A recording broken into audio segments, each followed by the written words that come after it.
എല്ലാവർക്കും good evening. എൻ്റെ sound clear ആണോ? ഒന്ന് മെസ്സേജ് അയക്കാമോ? സൗണ്ട് ക്ലിയർ ആണോ?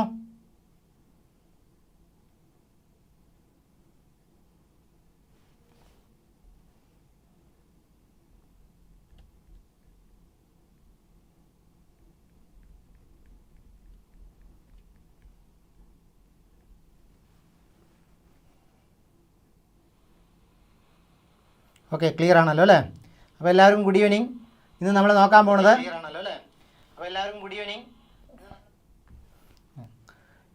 നോക്കാൻ പോകുന്നത് കോർപ്പറേഷനിലെ കുറച്ച് കൺഫ്യൂസിങ് ഫാക്ട്സ് ആണ്. നമ്മുടെ പരീക്ഷയെ സംബന്ധിച്ചിടത്തോളം ആക്ട് ആൻഡ് റൂളിനും കോർപ്പറേഷനും വളരെ ഇമ്പോർട്ടൻ്റ് ആണ്. കാരണം 30 മാർക്കിൻ്റെ ക്വസ്റ്റ്യൻസ് ഇവിടെ വരും, ആക്ട് ആൻഡ് റൂളിൽ നിന്നും കോർപ്പറേഷനിൽ നിന്നും വരും. അപ്പോൾ ആക്ട് ആൻഡ് റൂളിൽ നിന്ന് എത്ര ഇമ്പോർട്ടൻസ് കൊടുത്ത് പഠിക്കുന്നോ അതേ ഇമ്പോർട്ടൻസ് ഏതിനും കൊടുക്കണം, ജനറൽ കോർപ്പറേഷനും കൊടുക്കണം. പക്ഷേ ജനറൽ കോർപ്പറേഷന് ഒരു പ്രത്യേകതയുണ്ട്. ജനറൽ കോർപ്പറേഷൻ്റെ മാർക്ക് വാങ്ങാൻ വളരെ എളുപ്പമാണ്. ആക്ട് ആൻഡ് റൂളിൽ നിന്ന് മാർക്ക് വാങ്ങുന്നതിനേക്കാൾ വേഗത്തിൽ എന്ത് ചെയ്യാൻ കഴിയും? ജനറൽ കോർപ്പറേഷൻ്റെ ഭാഗത്തു നിന്ന് നമുക്ക് മാർക്ക് സ്കോർ ചെയ്യാൻ കഴിയും. ജനറൽ കോർപ്പറേഷൻ്റെ സിലബസ് ഇട്ടത് നിങ്ങൾ ഏവരും കണ്ടിട്ടുണ്ടാവും. അതായത് നമ്മുടെ CSEB എന്ത് ചെയ്തിട്ടുണ്ട്, ഒരു പ്രോപ്പറായിട്ട് ഒരു സിലബസ് പബ്ലിഷ് ചെയ്തിട്ടുണ്ട്. അപ്പോൾ ഈ സിലബസിനനുസരിച്ച് കൊണ്ട് എന്ത് ചെയ്യുക, കൃത്യമായിട്ട് പഠനം നടത്തുക. ഓക്കെ, അപ്പോൾ ഒരു പ്രധാനപ്പെട്ട ക്വസ്റ്റ്യൻ സിലബസ് മാത്രം പഠിച്ചാൽ മതിയോ എന്നുള്ളതാണ്. എൻ്റെ അഭിപ്രായത്തിൽ സിലബസ് മാത്രം നോക്കിയാൽ മതി. പരീക്ഷയ്ക്ക് സിലബസിന് പുറത്തുള്ള ക്വസ്റ്റ്യൻസ് ഉണ്ടാവില്ലേ എന്ന് ചോദിച്ചാൽ ഉണ്ടാകാനുള്ള സാധ്യതയുണ്ട്. പക്ഷേ നമുക്ക് പരീക്ഷയ്ക്ക് 100ൽ 100 മാർക്ക് വേണ്ട വിജയിക്കാൻ എത്ര മാർക്ക് വേണ്ട? 100ൽ 100 വേണ്ട. പക്ഷേ ഒരു 70-80 മാർക്ക് കിട്ടിയാൽ നമുക്ക് ജയിക്കാൻ പറ്റും. അപ്പോൾ ഈ സിലബസിന് പുറത്തുള്ള കാര്യങ്ങൾ പഠിച്ചിട്ട് 100ൽ 100 വാങ്ങാൻ ശ്രമിക്കുന്നതിനേക്കാൾ കൂടുതൽ നല്ലത് സിലബസിനുള്ളിലുള്ള കാര്യങ്ങൾ പഠിച്ചിട്ട് എന്ത് ചെയ്യാം, ഈ പറഞ്ഞ ഒരു 70 നമ്മൾ ജയിക്കേണ്ട മാർക്കേ നമുക്ക് ആവശ്യമുള്ളൂ. 70 മുതൽ 80 മാർക്കിനുള്ളിൽ കിട്ടിയാൽ നമുക്ക് എന്ത് ചെയ്യും, നിലവിൽ ഒരു സാഹചര്യത്തിൽ വിജയിക്കും. അപ്പോൾ ആ ഒരു മാർക്ക് സ്കോർ ചെയ്യാനാണ് നമ്മൾ ശ്രമിക്കേണ്ടത്. അല്ലാതെ 100% മാർക്ക് ഒരിക്കലും നമ്മൾ സ്കോർ ചെയ്യാൻ ശ്രമിക്കേണ്ട കാര്യമില്ല. അപ്പോൾ സിലബസിന് പുറത്തുള്ളത് പഠിക്കുന്നതിനേക്കാൾ നല്ലത് സിലബസിൻ്റെ ഉള്ളിലുള്ള കാര്യങ്ങൾ വളരെ ഡീറ്റെയിൽഡ് ആയിട്ട്, സിലബസിൻ്റെ ഉള്ളിലുള്ള കാര്യങ്ങൾ എന്ത് ചെയ്യുക, ഒന്നും സ്കിപ്പ് ചെയ്യാതെ മാക്സിമം കണ്ടൻറ്റ് പഠിക്കാൻ നോക്കുക. ഓക്കെ, അപ്പോൾ ഈ മാക്സിമം കണ്ടൻറ്റ് പഠിക്കാൻ നോക്കുക പറഞ്ഞു കഴിഞ്ഞാൽ നമ്മുടെ സിലബസിൽ എന്താണോ കൊടുത്തിരിക്കുന്നത് ആ സിലബസിലുള്ള കാര്യങ്ങളാണ് പഠിക്കേണ്ടത്. അല്ലാതെ സിലബസ് ഇല്ലാത്ത പുറത്തുള്ള കാര്യങ്ങൾ നിങ്ങൾ എന്ത് ചെയ്യേണ്ട കാര്യമില്ല, കൂടുതൽ കോൺസെൻട്രേറ്റ് ചെയ്ത് പഠിക്കേണ്ട കാര്യമില്ല. സിലബസിലുള്ള കാര്യങ്ങൾ പഠിച്ചാൽ തീർച്ചയായിട്ടും നമുക്ക് എന്ത് ചെയ്യാൻ കഴിയും, വിജയിക്കാൻ കഴിയും. ഓക്കെ, അപ്പോൾ നമ്മൾ നമ്മുടെ ക്ലാസ്സിലേക്ക് കിടക്കുകയാണ്. നിങ്ങൾ അയക്കുന്ന മെസ്സേജാണ് ഞാൻ നോക്കുന്നത് കേട്ടോ. എൻ്റെ ഫോണിൽ മുറത്ത് വെച്ചിട്ട് നിങ്ങൾ അയക്കുന്ന മെസ്സേജ് അപ്പോൾ തന്നെ കാണാൻ കഴിയും.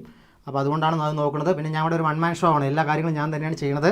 അതുകൊണ്ട് അതിൻ്റേതായ ചെറിയ ഡിഫിക്കൽട്ടീസ് ഒക്കെ ഉണ്ടാവും, അങ്ങനെ ക്ഷമിക്കുക. അപ്പോൾ നമുക്ക് നമ്മുടെ ക്ലാസ്സിലേക്ക് കിടക്കാം കേട്ടോ. ഓക്കെ, അപ്പോൾ നമ്മളിന്ന് നോക്കാൻ പോകുന്നത് ജനറൽ കോർപ്പറേഷൻ്റെ ഭാഗമാണ്. അപ്പോൾ ആ തുടക്കം പറഞ്ഞത് നിങ്ങൾ സിലബസിൽ നിന്ന് പുറത്ത് പഠിച്ചു പോകാതിരിക്കാൻ വേണ്ടിയിട്ടാണ്. അപ്പോൾ കറക്റ്റ് ആൻസർ പറയൂ. When was Uralungal labour contract cooperative society established. അപ്പോൾ നമ്മൾ സിലബസിൻ്റെ ഉള്ളിൽ നിന്നുള്ള ഭാഗം മാത്രം ഡിസ്കസ് ചെയ്യണം കേട്ടോ, അതും കൺഫ്യൂസിങ്ങുള്ള ഭാഗങ്ങൾ മാത്രം. ഓക്കെ, അപ്പോൾ when was Uralungal labour contract cooperative society established. എപ്പോഴാണ് Uralungal labour contract cooperative society establish ചെയ്യപ്പെട്ടത്? എല്ലാവരും കറക്റ്റ് ആൻസറാണ് പറയുന്നത്. 13 ഫെബ്രുവരി 1925 അല്ലേ? ഏത് ഡേറ്റിലാണ്? 13 ഫെബ്രുവരി 1925. കൂലി വേലക്കാരുടെ സഹകരണ സംഘം എന്നൊക്കെ ആയിരുന്നു അതിൻ്റെ ആദ്യത്തെ പേര്. അപ്പോൾ ജസ്റ്റ് അതിൻ്റെ കാര്യങ്ങൾ കൂടി എന്ത് ചെയ്യാം, ഡീറ്റെയിൽഡ് ആയിട്ട് നോക്കി പോകാം കേട്ടോ. ഓക്കെ, അപ്പോൾ നെക്സ്റ്റ് ഈ ഊരാളുങ്കൽ ലേബർ കോൺട്രാക്റ്റ് കോപ്പറേറ്റീവ് സൊസൈറ്റിയെ കുറിച്ചാണ് നമ്മൾ ഡിസ്കസ് ചെയ്യാൻ പോകുന്നത്. നോക്കൂ, Uralungal labour contract cooperative society establish ചെയ്ത വർഷം 1925 അല്ലേ? ഫൗണ്ടർ ആരാണ്? ഗ്രൂപ്പ് 14 മെമ്പേഴ്സ് അടങ്ങുന്ന ഒരു ഗ്രൂപ്പാണ് എന്ത് ചെയ്തത്, ഇത് ഫൗണ്ട് ചെയ്തത്. അതായത് ഗ്രൂപ്പ് ഓഫ് 14 വർക്കേഴ്സ്.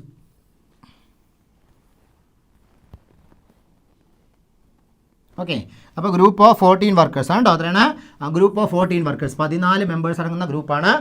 അതിൻ്റെ ഈ പറഞ്ഞ നേതൃത്വം കൊടുത്ത ആരാണ്? ഗുരു വാഗ്ബടാനന്ദ ഉണ്ട്. അപ്പോൾ നമ്മളെ കൊണ്ട് പരീക്ഷയ്ക്ക് എപ്പോഴും ചോദിക്കാറുണ്ട്, ഈ ലേബർ കോൺട്രാക്റ്റ് കോപ്പറേറ്റീവ് സൊസൈറ്റിയുടെ ഡിസിപ്ലിൻ ആരാണ് കൊടുത്തത് എന്ന് ചോദിച്ചാൽ ആരാണ്? ഗുരു വാഗ്ബടാനന്ദയാണ് കേട്ടോ. അപ്പോൾ അതിന് ലീഡറായിട്ട് പ്രവർത്തിച്ചത് ഗുരു വാഗ്ബടാനന്ദയാണ്. ഒരു 14 വർക്കേഴ്സ് അടങ്ങുന്ന ഗ്രൂപ്പാണ് എന്ത് തുടങ്ങിയത്?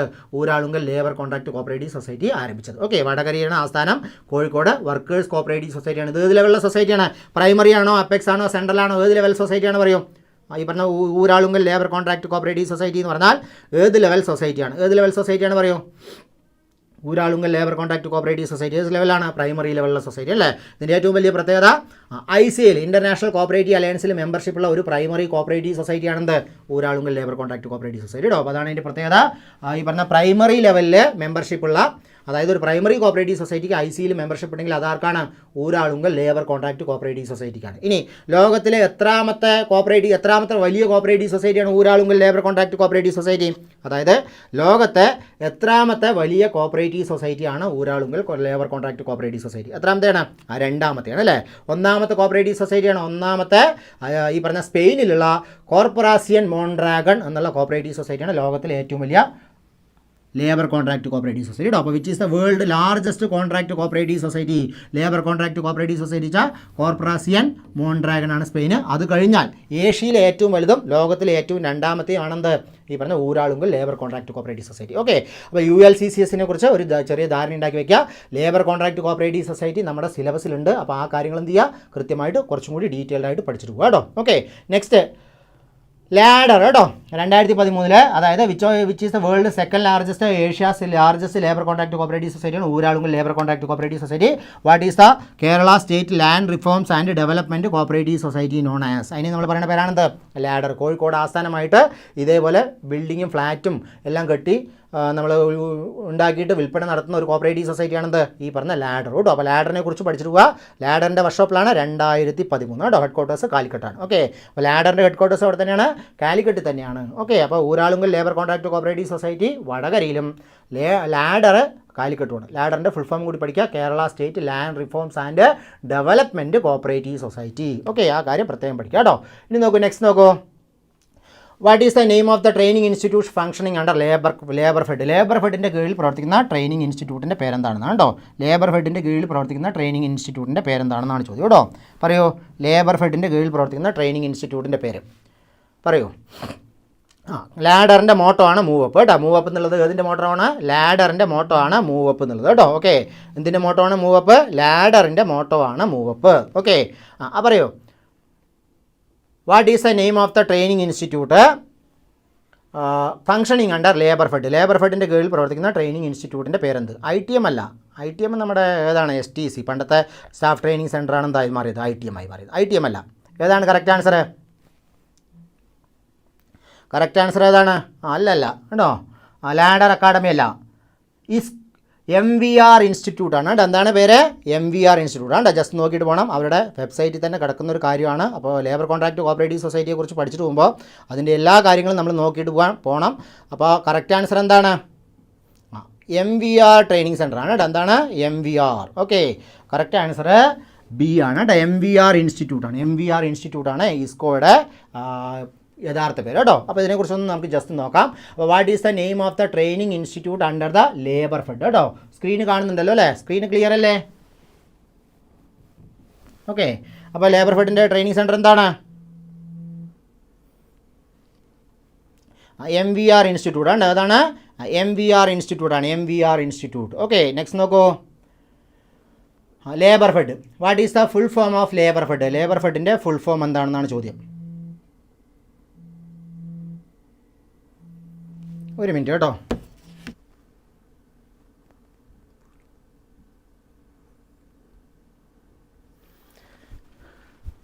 ഓക്കെ, അപ്പോൾ നോക്കൂ. What is the full form of labour fed? What is the full form of labour fed? Kerala state labour cooperative federation limited എന്നാണോ? എന്താണോ? Kerala state labour cooperative federation limited. അപ്പോൾ what is the full form of labour fed? Labour ഫെഡിൻ്റെ full form എന്താണെന്ന് ചോദിച്ചാൽ എന്താണ്? Kerala state labour cooperative federation limited. ഇനി when was the labour fed established? എന്നാണ് labour fed establish ചെയ്യപ്പെട്ടത്? പറയൂ, എന്നാണ് ലേബർ ഫെഡ് എസ്റ്റാബ്ലിഷ് ചെയ്യപ്പെട്ടത്?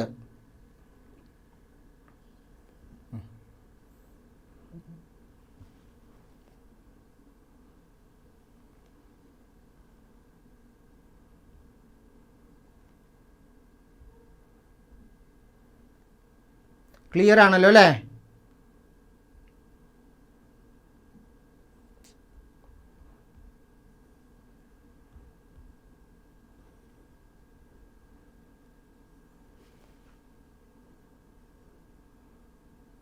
ഓക്കെ, ക്ലിയർ ആണ്. എനിക്കിവിടെ ഒരു ഡിലേ വന്നു. ഓക്കെ, ക്ലിയർ ആണ്. അപ്പോൾ എന്നാണ് ലേബർ ഫെഡ് എസ്റ്റാബ്ലിഷ് ചെയ്യപ്പെട്ടത് വെച്ചാൽ 2012. എന്നാണ് 2012. Where is the headquarters of labour fed situate located? അപ്പോൾ ലേബർ ഫെഡിൻ്റെ ഹെഡ് ക്വാർട്ടേഴ്സ് എവിടെയാണ്? തിരുവനന്തപുരത്താണ്. What is the main object of labour fed ചോദിച്ചാൽ upliftment of labours and unorganised labour sector ഉണ്ടോ? ഇനി നോക്കൂ, next name some service activities offered by labour fed. Labour fed എന്തൊക്കെ ആക്ടിവിറ്റീസാണ് കൊടുക്കുന്നത് വെച്ചാൽ കൺസ്ട്രക്ഷൻ ഉണ്ട്, ഹൗസിംഗ് ഉണ്ട്, പ്രത്യേകം ശ്രദ്ധിക്കുക സ്കിൽ ട്രെയിനിങ് ഉണ്ട്, ഗ്രൂപ്പ് ഇൻഷുറൻസ് ഉണ്ട്. ഓക്കെ, അപ്പോൾ ഈ പറഞ്ഞ ആക്ടിവിറ്റീസ് ഒക്കെ എന്ത് ചെയ്യുന്നുണ്ട്, ലേബർ ഫെഡ് കൊടുക്കുന്നുണ്ട്. കൺസ്ട്രക്ഷൻ ഉണ്ട്, ഹൗസിംഗ് ഉണ്ട്, സ്കിൽ ട്രെയിനിങ് ഉണ്ട്, ഗ്രൂപ്പ് ഇൻഷുറൻസ് ഉണ്ട്. ഓക്കെ, അപ്പോൾ ഈ പറഞ്ഞ ആക്ടിവിറ്റീസ് എല്ലാം ലേബർ ഫെഡിൻ്റെ ട്രെയിനിങ്ങിൻ്റെ ഭാഗമായിട്ട് ഉൾപ്പെടുന്ന കാര്യങ്ങളാണ്. നെക്സ്റ്റ് എന്താണെന്ന് നോക്കൂ.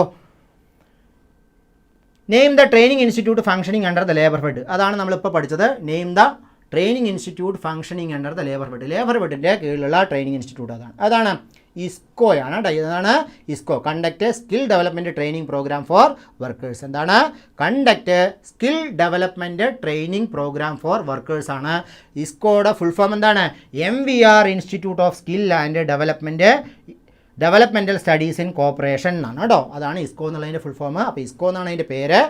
അത് ആരുടെ പേരിലാണ് അറിയപ്പെടുന്നത് വെച്ചാൽ MVR institute of skill and development studies in corporation എന്നാണ് കേട്ടോ. അപ്പോൾ ഇസ്കോ എന്നുള്ളത് കൃത്യമായിട്ട് പഠിച്ചു വയ്ക്കുക. ഓക്കെ, ആ പോയിൻ്റ് കൃത്യമായിട്ട് മനസ്സിലാക്കി വയ്ക്കുക കേട്ടോ.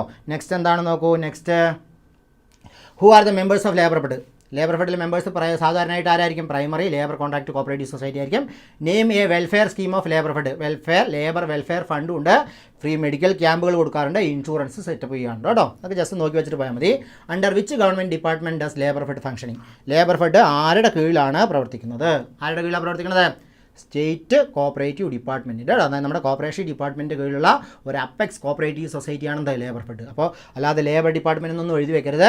ലേബർ ഫെഡ് പറഞ്ഞാൽ കോപ്പറേറ്റീവ് ഡിപ്പാർട്ട്മെൻറ്റിൻ്റെ കീഴിൽ പ്രവർത്തിക്കുന്ന ഒരു അപ്പെക്സ് കോപ്പറേറ്റീവ് സൊസൈറ്റിയാണ്. ഓക്കെ, അപ്പോൾ ലേബർ ഫെഡിനെ കുറിച്ച് നമ്മൾ ഏകദേശം കാര്യങ്ങൾ മനസ്സിലാക്കി. Next, who was the founder chairman of Kerala Dinesh PD cooperative society. Okay, നമ്മുടെ സിലബസിലുള്ള ഓരോ ടോപ്പിക്കായിട്ട് അതിന് ഓരോ ക്വസ്റ്റ്യൻസ് എടുത്തിട്ട് ഇമ്പോർട്ടൻ്റ് ആയിട്ടുള്ള കാര്യങ്ങൾ നമ്മൾ ഡിസ്കസ് ചെയ്യണം കേട്ടോ.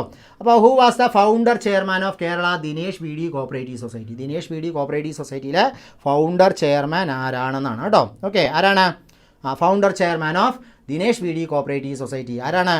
കറക്റ്റ് ആൻസറാണ് GK പണിക്കറാണ് കേട്ടോ. ഓക്കെ, എല്ലാവരും കൃത്യമായ ആൻസർ പറയുന്നുണ്ട്. GK പണിക്കരാണെന്ത് ഈ പറഞ്ഞ ദിനേശ് PD കോപ്പറേറ്റീവ് സൊസൈറ്റി. അപ്പോൾ ആരുടെ കാലത്താണ്, ആര് മുഖ്യമന്ത്രി ആയിരിക്കുന്ന കാലത്താണ് ഈ പറഞ്ഞ ദിനേശ് PD കോപ്പറേറ്റീവ് സൊസൈറ്റി വന്നത് എന്ന് ചോദിച്ചാൽ എന്ത് ഉത്തരം എഴുതും? ഏത് ഗവൺമെൻറ്റിൻ്റെ കാലത്താണ് ദിനേശ് PD കോപ്പറേറ്റീവ് സൊസൈറ്റി വന്നത് എന്ന് ചോദിച്ചാൽ ആരുടെ കാലത്താണ്? EMS നമ്പൂതിരിപ്പാടിൻ്റെ അല്ലേ? ആരുടെ കാലത്താണ്? EMS നമ്പൂതിരിപ്പാടിൻ്റെ കാലത്താണ് ഈ പറഞ്ഞ ദിനേശ് PD കോപ്പറേറ്റീവ് സൊസൈറ്റി എന്ത് ചെയ്യണത് വരുന്നത്. ഓക്കെ, ഇവിടെ ഒരു നിയമമാറ്റം വന്നപ്പോൾ ഇവിടുത്തെ ബീഡി കമ്പനികളൊക്കെ എന്ത് ചെയ്യാൻ തുടങ്ങി? കർണാടകയിലേക്ക് മാറാൻ തുടങ്ങി. അപ്പോൾ അവിടുത്തെ ബീഡി തൊഴിലാളികളുടെ ജോലി സംരക്ഷിക്കാൻ വേണ്ടിയിട്ടാണ് എന്തുകൊണ്ടത്? Kerala Dinesh PD cooperative society കൊണ്ടുവന്നത് കേട്ടോ. ഓക്കെ, അപ്പോൾ അതുമായി ബന്ധപ്പെട്ട കുറച്ച് കാര്യങ്ങളാണ് ഇനി നമ്മൾ നോക്കാൻ പോകുന്നത്. ദിനേശ് PD കോപ്പറേറ്റീവ് സൊസൈറ്റിയുമായി ബന്ധപ്പെട്ട് കേട്ടോ. ഞാൻ വളരെ സിമ്പിളായിട്ടുള്ള ക്വസ്റ്റ്യൻസ് ഈ പറഞ്ഞ ലൈവ് ക്ലാസ്സിലേക്ക് എടുത്തിട്ടില്ല. അതായത് എന്നും കാണുന്ന നമ്മുടെ PCRDB അല്ലെങ്കിൽ നമ്മുടെ PACS, DCB, കേരള ബാങ്ക് അവിടുത്തെ ക്വസ്റ്റ്യൻസൊക്കെ കുറച്ച് മാറ്റി നിർത്തിയിട്ട് നമ്മൾ റെയറായിട്ട് മാത്രം എടുക്കുന്ന കുറച്ച് ക്വസ്റ്റ്യൻസാണ് ഇവിടെ എടുത്തിരിക്കുന്നത്. പക്ഷേ അത് ഒട്ടും അൺഇമ്പോർട്ടൻ്റ് അല്ല. നമ്മുടെ സിലബസിൽ നിന്നുണ്ട് ഈ പറഞ്ഞ കാര്യങ്ങളൊക്കെ വരാറുണ്ട്. സിലബസിൽ നിന്ന് ചോദിക്കാൻ സാധ്യതയുള്ള ക്വസ്റ്റ്യൻസ് തന്നെയാണ് കേട്ടോ. അപ്പോൾ റെഗുലറായിട്ട് ചോദിക്കുന്ന ക്വസ്റ്റ്യൻസിനെ ഒഴിവാക്കിയിട്ട് കുറച്ച് വ്യത്യസ്തതയുള്ള ക്വസ്റ്റ്യൻസാണ് നമ്മൾ ഡിസ്കസ് ചെയ്യുന്നത്. കാരണം കൺഫ്യൂസിങ് ഫാക്ട്സ് ആണ്. അപ്പോൾ നമ്മൾ എപ്പോഴും പഠിക്കുന്ന കാര്യങ്ങൾ പഠിക്കാതെ കുറച്ചധികം വ്യത്യസ്തമുള്ള കാര്യങ്ങൾ പഠിക്കണം എന്നുള്ളത് കൊണ്ടാണ് എന്ത് ചെയ്തിരിക്കുന്നത്? ഇത്തരത്തിലുള്ള സബ് സിലബസ് തിരഞ്ഞെടുത്തിരിക്കുന്നത് കേട്ടോ. ഓക്കെ, അപ്പോൾ നോക്കൂ, Kerala Dinesh PD workers central cooperative society, അതായത് Kerala Dinesh PD workers central cooperative society limited എന്നാ എസ്റ്റാബ്ലിഷ് ചെയ്തത്? 1969 അല്ലേ? എന്നാണ് 1969 എസ്റ്റാബ്ലിഷ് ചെയ്യപ്പെട്ടിരിക്കുന്നത്. സെക്കൻഡ് EMS നമ്പൂതിരിപ്പാട് മിനിസ്റ്ററുടെ കാലത്താണ്. രണ്ടാം EMS നമ്പൂതിരിപ്പാടിൻ്റെ കമ്മ്യൂണിസ്റ്റ് ഗവൺമെൻറ്റിൻ്റെ കാലത്താണ് എന്ത് വന്നത്?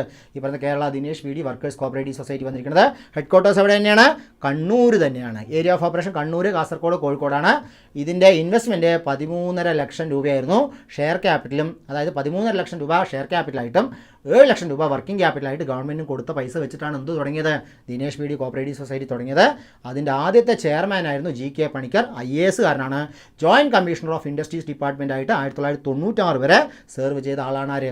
ഈ പറഞ്ഞ GK പണിക്കർ കേട്ടോ. അപ്പോൾ നമ്മുടെ ക്വസ്റ്റ്യൻ ഇതായിരുന്നു, ദിനേശ് PD കോപ്പറേറ്റീവ് സൊസൈറ്റിയുടെ ചെയർമാൻ ആരാണ്? അതായത് first founder chairman of Kerala Dinesh PD cooperative society ആരാണ്? EMS നമ്പൂതിരിപ്പാട് കേട്ടോ. അപ്പോൾ who was the founder chairman of Kerala Dinesh PD cooperative society എന്ന് ചോദിച്ചാൽ ആരാണ്? EMS നമ്പൂതിരിപ്പാടാണ്. അപ്പോൾ GK പണിക്കർ IAS ആണെന്ത് ഫൗണ്ടർ ചെയർമാനായിട്ടുള്ളത്. ഇൻവെസ്റ്റ്മെൻറ്റ് ഇപ്പോൾ 13.5 ലക്ഷം രൂപയെ ഷെയർ ക്യാപിറ്റലും 7 ലക്ഷം രൂപ വർക്കിംഗ് ക്യാപിറ്റലും കൊണ്ടാണ് തുടങ്ങിയത്. കണ്ണൂർ, കാസർഗോഡ്, കോഴിക്കോട് ഡിസ്ട്രിക്റ്റാണ് അതിൻ്റെ area of operation. Headquarters കണ്ണൂരായിരുന്നു. ഈ പറഞ്ഞ അതേപോലെ തന്നെ EMS നമ്പൂതിരിപ്പാടിൻ്റെ ഗവൺമെൻറ്റിൻ്റെ കാലത്താണ് തുടങ്ങിയത്. 1969 ഇത് തുടങ്ങിയത്. ഓക്കെ, ക്ലിയർ ആണല്ലോ? എന്നാൽ നമുക്ക് നെക്സ്റ്റ് ക്വസ്റ്റ്യനിലേക്ക് പോവാം.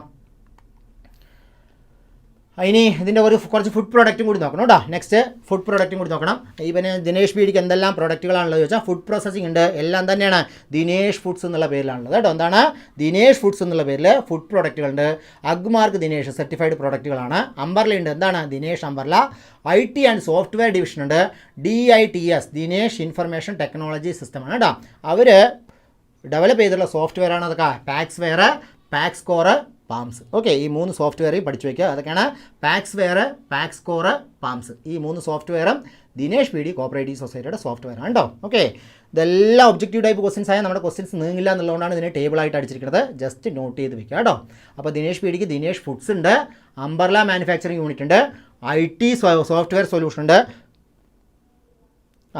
കേരാമിൽക്ക് ഫുഡ് പ്രൊഡക്റ്റുകൾ വേറെ പറയുകയാണെങ്കിൽ കേരാമിൽക്ക് ഉണ്ട് അല്ലേ, ശരിയാണ്. കേരാമിൽക്ക് ദിനേഷ് BDയുടെ പ്രോഡക്റ്റാണ്. ഓക്കെ, അപ്പോൾ എല്ലാ കോക്കനട്ട് പ്രോഡക്റ്റുകൾ നിറയുണ്ട് കേട്ടോ. അതായത് കേര ചിപ്സ് ഉണ്ട്, അങ്ങനെ കുറേ സാധനങ്ങളുണ്ട് ദിനേഷ് BDൻ്റെ കേട്ടോ. ഓക്കെ, അപ്പോൾ ദിനേഷ് ഫുഡ്സ് എന്നാണ് അതിൻ്റെ കോമൺ ആയിട്ടുള്ള ഈ പറഞ്ഞ brand name. Dinesh umbrella, Dinesh information technology system, പിന്നെ റെസ്റ്റോറൻറ്റ് ചെയിന് കഫേ ദിനേഷ് എന്നാണ് കേട്ടോ, കഫേ ദിനേഷ് എന്നാണ്. പിന്നെ ദിനേഷ് അപ്പാരലുണ്ട്, കൊമേഴ്സ് പ്ലാറ്റ്ഫോം ഉണ്ട്, അതാണെന്ത് ഷോപ്പീഡിങ്. ഓക്കെ, ഷോപ്പീഡിങ്. ഓക്കെ, അപ്പോൾ കൊമേഴ്സ് പ്ലാറ്റ്ഫോമും പഠിച്ചു വയ്ക്കുക കേട്ടോ. അതിൻ്റെ സോഫ്റ്റ്വെയറും പഠിച്ചു വയ്ക്കുക, പാക്സ് wear, pax core, palms. Okay,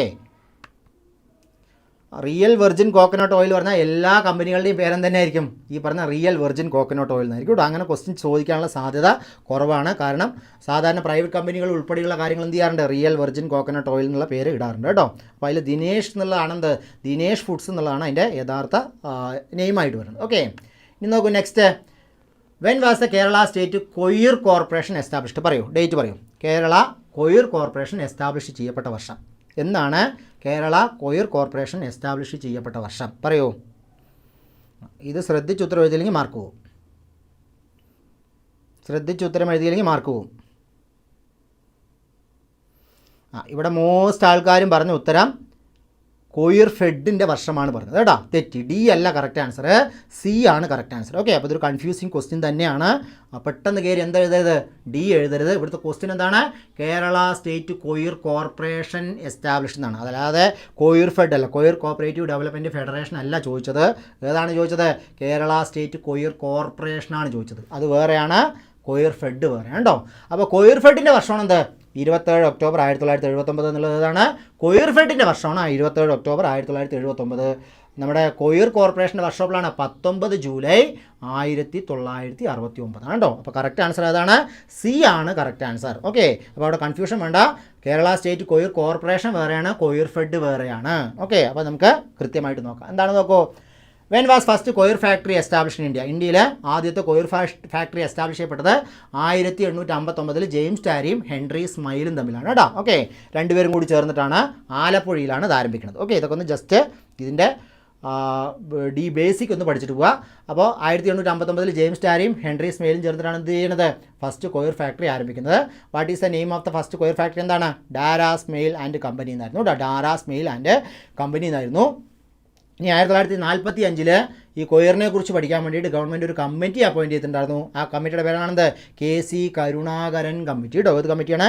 KC Karunakaran committee.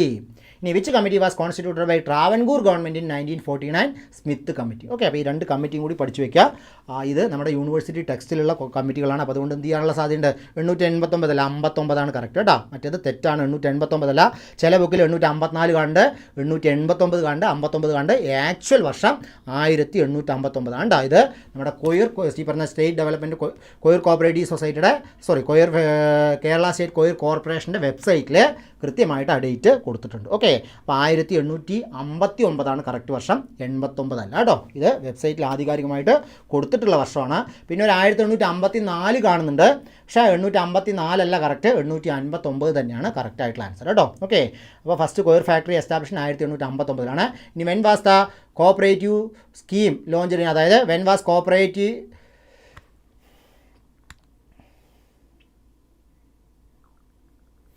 Cooperative scheme, അതായത് കൊയ്യൂറുമായി ബന്ധപ്പെട്ടുള്ള കോപ്പറേറ്റീവ് സ്കീം കൊണ്ടുവന്നത് 1950 കേട്ടോ. Okay, when was cooperative scheme launched in Kerala എന്ന് ചോദിച്ചാൽ ഏതാണ്?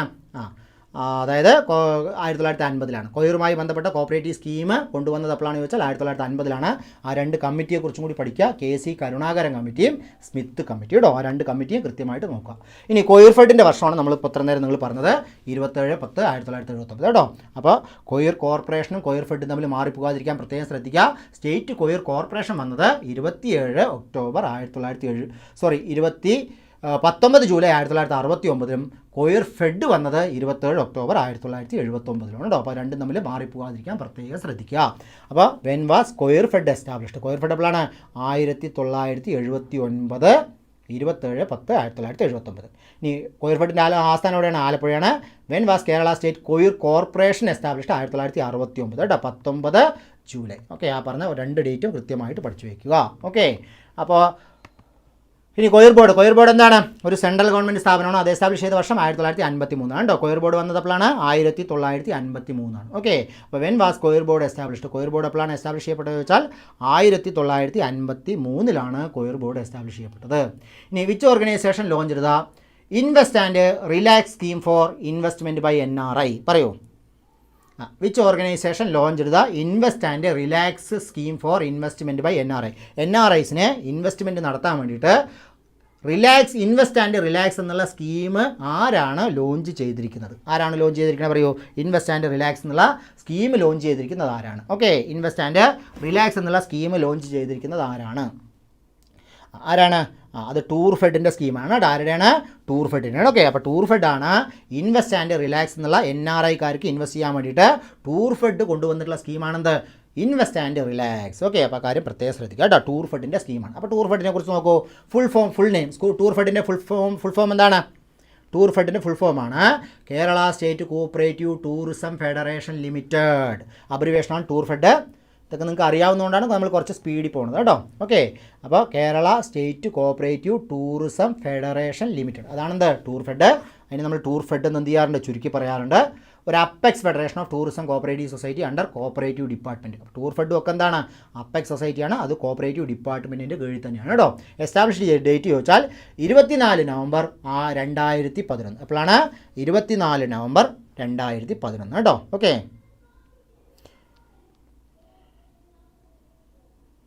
24 നവംബർ 2011 കേട്ടോ. എസ്റ്റാബ്ലിഷ്ഡ് ഡേറ്റ് എപ്പോഴാണ്? 24 നവംബർ 2011. ഇനി ഹെഡ് ക്വാർട്ടേഴ്സ് എവിടെയാണ്? ഈ പറഞ്ഞ ടൂർ ഫെഡിൻ്റെ ഹെഡ് ക്വാർട്ടേഴ്സ് തിരുവനന്തപുരത്താണ് കേട്ടോ. ടൂർ ഫെഡിൻ്റെ ഹെഡ് ക്വാർട്ടേഴ്സ് എവിടെയാണ്? തിരുവനന്തപുരത്താണ്. ഓക്കെ, ഇനി ടൂർ ഫെഡിൻ്റെ ബോർഡിൽ 15 മെമ്പേഴ്സേ ഉള്ളൂ. തെറ്റിദ്ധരിക്കപ്പെടും. കാരണം എന്തുകൊണ്ടറിയോ?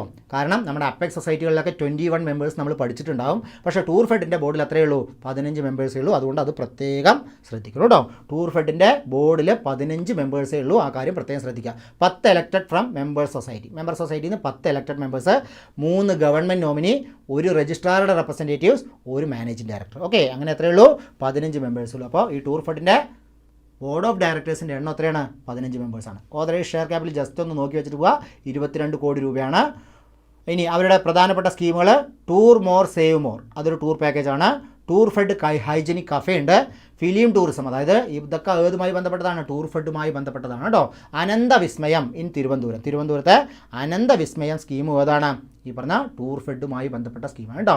Tour more save more tour package, tour fed hygienic cafe, film tourism, Ananthavismayam in tourism. Okay, Ananthavismayam in Thiruvananthapuram. ഇതെല്ലാം ഏതുമായി ബന്ധപ്പെട്ടതാണ്? ഈ പറഞ്ഞ ടൂർ ഫെഡുമായി ബന്ധപ്പെട്ട സ്കീമുകളാണ് കേട്ടോ. Tour more save more tour package, അതായത് tour more save more tour package, tour fed hygienic cafe, film tourism, Ananthavismayam in Thiruvananthapuram. ഇതൊക്കെ എന്തുമായി ബന്ധപ്പെട്ടതാണ്? ഇതെല്ലാം ടൂർ ഫെഡുമായി ബന്ധപ്പെട്ട സ്കീമുകളാണ് കേട്ടോ. ഓക്കെ, ഇനി നോക്കൂ.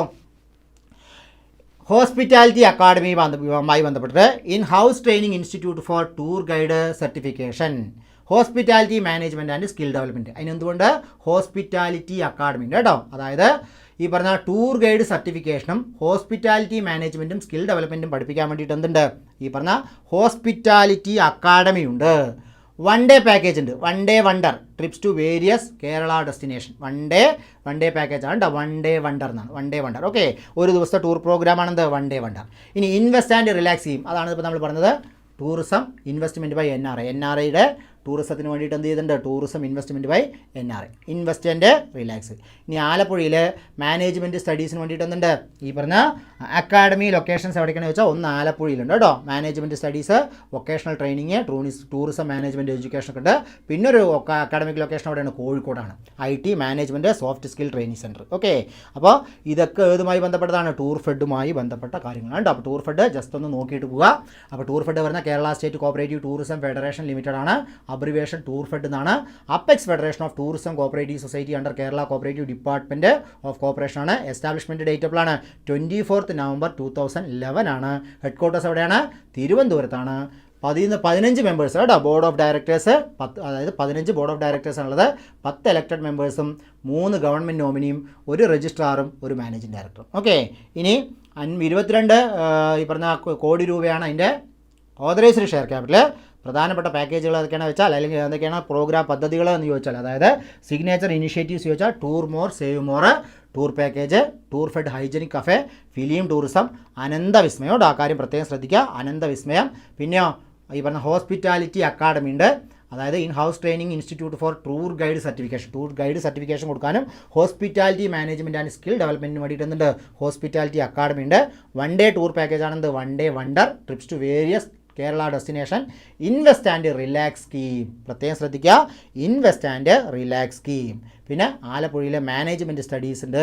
അതേപോലെ തന്നെ കോഴിക്കോട് വന്നിട്ട് ഒരു അക്കാഡമിക് ലൊക്കേഷൻ ഉണ്ട്. ആലപ്പുഴയിൽ management vocational training tourism management പഠിക്കുമ്പോൾ Kozhikode IT management soft skill and training ആണ് പഠിപ്പിക്കുന്നത്. ഓക്കെ, ഇത് ഏതുമായി ബന്ധപ്പെട്ടതാണ് പറഞ്ഞത്? നമ്മൾ ടൂർ ഫെഡുമായി ബന്ധപ്പെട്ട പദ്ധതിയാണ് പറഞ്ഞത്. ഓക്കെ, ഇനി where is the headquarters of hospital fed located? പറയൂ, എവിടെയാണ് ഹോസ്പിറ്റൽ ഫെഡിൻ്റെ ലൊക്കേഷൻ? പറയൂ, എവിടെയാണ് ഹോസ്പിറ്റൽ ഫെഡ് ലൊക്കേറ്റ് ചെയ്യപ്പെട്ടിരിക്കുന്നത്? പറയൂ, ഹോസ്പിറ്റൽ ഫെഡിൻ്റെ ലൊക്കേഷൻ ഉണ്ടോ?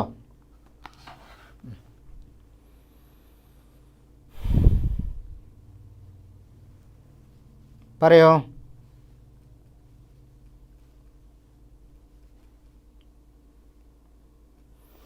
ഹോസ്പിറ്റൽ ഫെഡ് എവിടെയാണ്? കൊച്ചി അല്ലെങ്കിൽ എറണാകുളത്ത് തന്നെയാണ് കേട്ടോ. അപ്പോൾ ഇനി ഹോസ്പിറ്റൽ ഫെഡിനെ കുറിച്ചും കൂടി കുറച്ച് നമ്മൾ ഡീറ്റെയിൽഡ് ആയിട്ട് നോക്കാനുണ്ട്. ഹോസ്പിറ്റൽ ഫെഡ് എവിടെ തന്നെയാണ് സ്ഥിതി ചെയ്യുന്നത്? കൊച്ചി അല്ലെങ്കിൽ എറണാകുളത്താണ് കേട്ടോ. എറണാകുളം കൊച്ചി മാറി മാറി തരും. ഹോസ്പിറ്റൽ ഫെഡ് ഫുൾ ഫോം പ്രത്യേകം പഠിക്കണം. Kerala state cooperative hospital federation, KCHF എന്നുള്ള പേരിലും കൂടി ഷോർട്ട് ഫോം ആയിട്ട് അറിയപ്പെടാറുണ്ട് കേട്ടോ. എന്ത് പേരിലും കൂടി അറിയപ്പെടാറുണ്ട്? KCHF എന്നുള്ള പേരിലും കൂടി അറിയപ്പെടാറുണ്ട്. ഓക്കെ, അപ്പോൾ KCHF കേട്ടോ. KCHF അല്ലെങ്കിൽ Kerala state cooperative hospital federation എന്നുള്ള പേരിലും കൂടി എന്ത് ചെയ്യാറുണ്ട്? അറിയപ്പെടാറുണ്ട്. ഓക്കെ, അപ്പോൾ നോക്കൂ, ടൈപ്പ് അപ്പെക്സ് ഫെഡറേഷൻ ആണ്. ഇത് എന്ത് സാധനമാണ്? ഇതൊരു അപ്പെക്സ് ഫെഡറേഷൻ ആണ് കേട്ടോ. ഓക്കെ,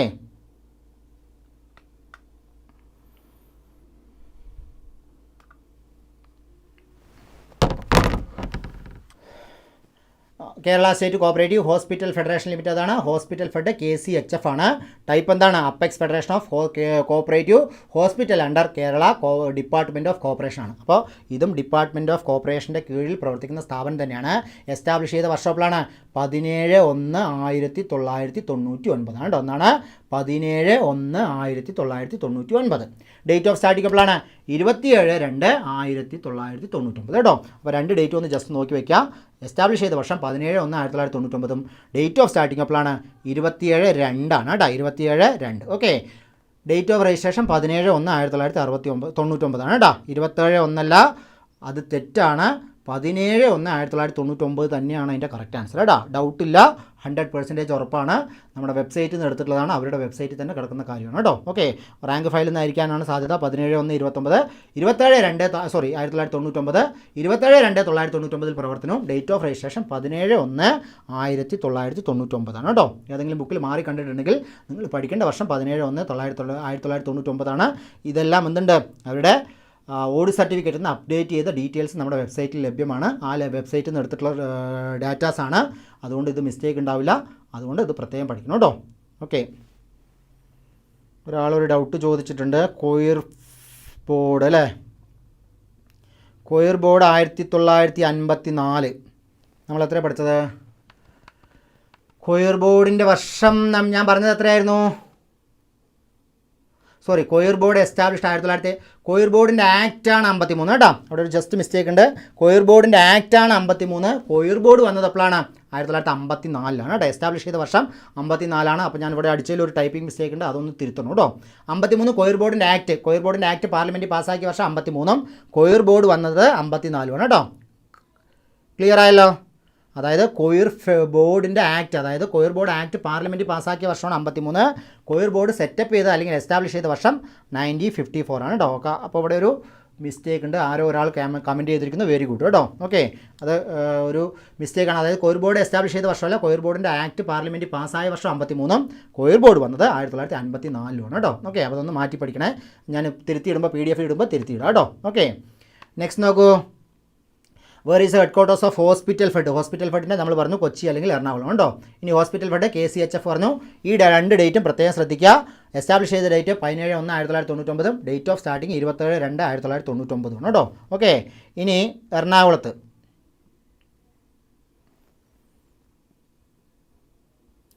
ഓക്കെ ആരായാലും വെരി ഗുഡ്. 53 ആക്റ്റും 54 സ്റ്റാർട്ടിങ്ങും ആണ് കേട്ടോ. എസ്റ്റാബ്ലിഷ് ചെയ്ത അതിൻ്റെ ഫംഗ്ഷനിങ് ചോദിച്ചാൽ 1954. ഓക്കെ, ഇനി what is the name of Matsyafed online app for fish delivery? പറയൂ. മത്സ്യഫെഡിൻ്റെ ഓൺലൈൻ ആപ്പ് ഫോർ ഫിഷ് ഡെലിവറിക്കുള്ള ഓൺലൈൻ ആപ്പ് ഏതാണ്? മത്സ്യഫെഡിൻ്റെ ഫിഷ് ഡെലിവറിക്കുള്ള ഓൺലൈൻ ആപ്പ് ഏതാണെന്നാണ് ചോദ്യം കേട്ടോ. എന്താണ്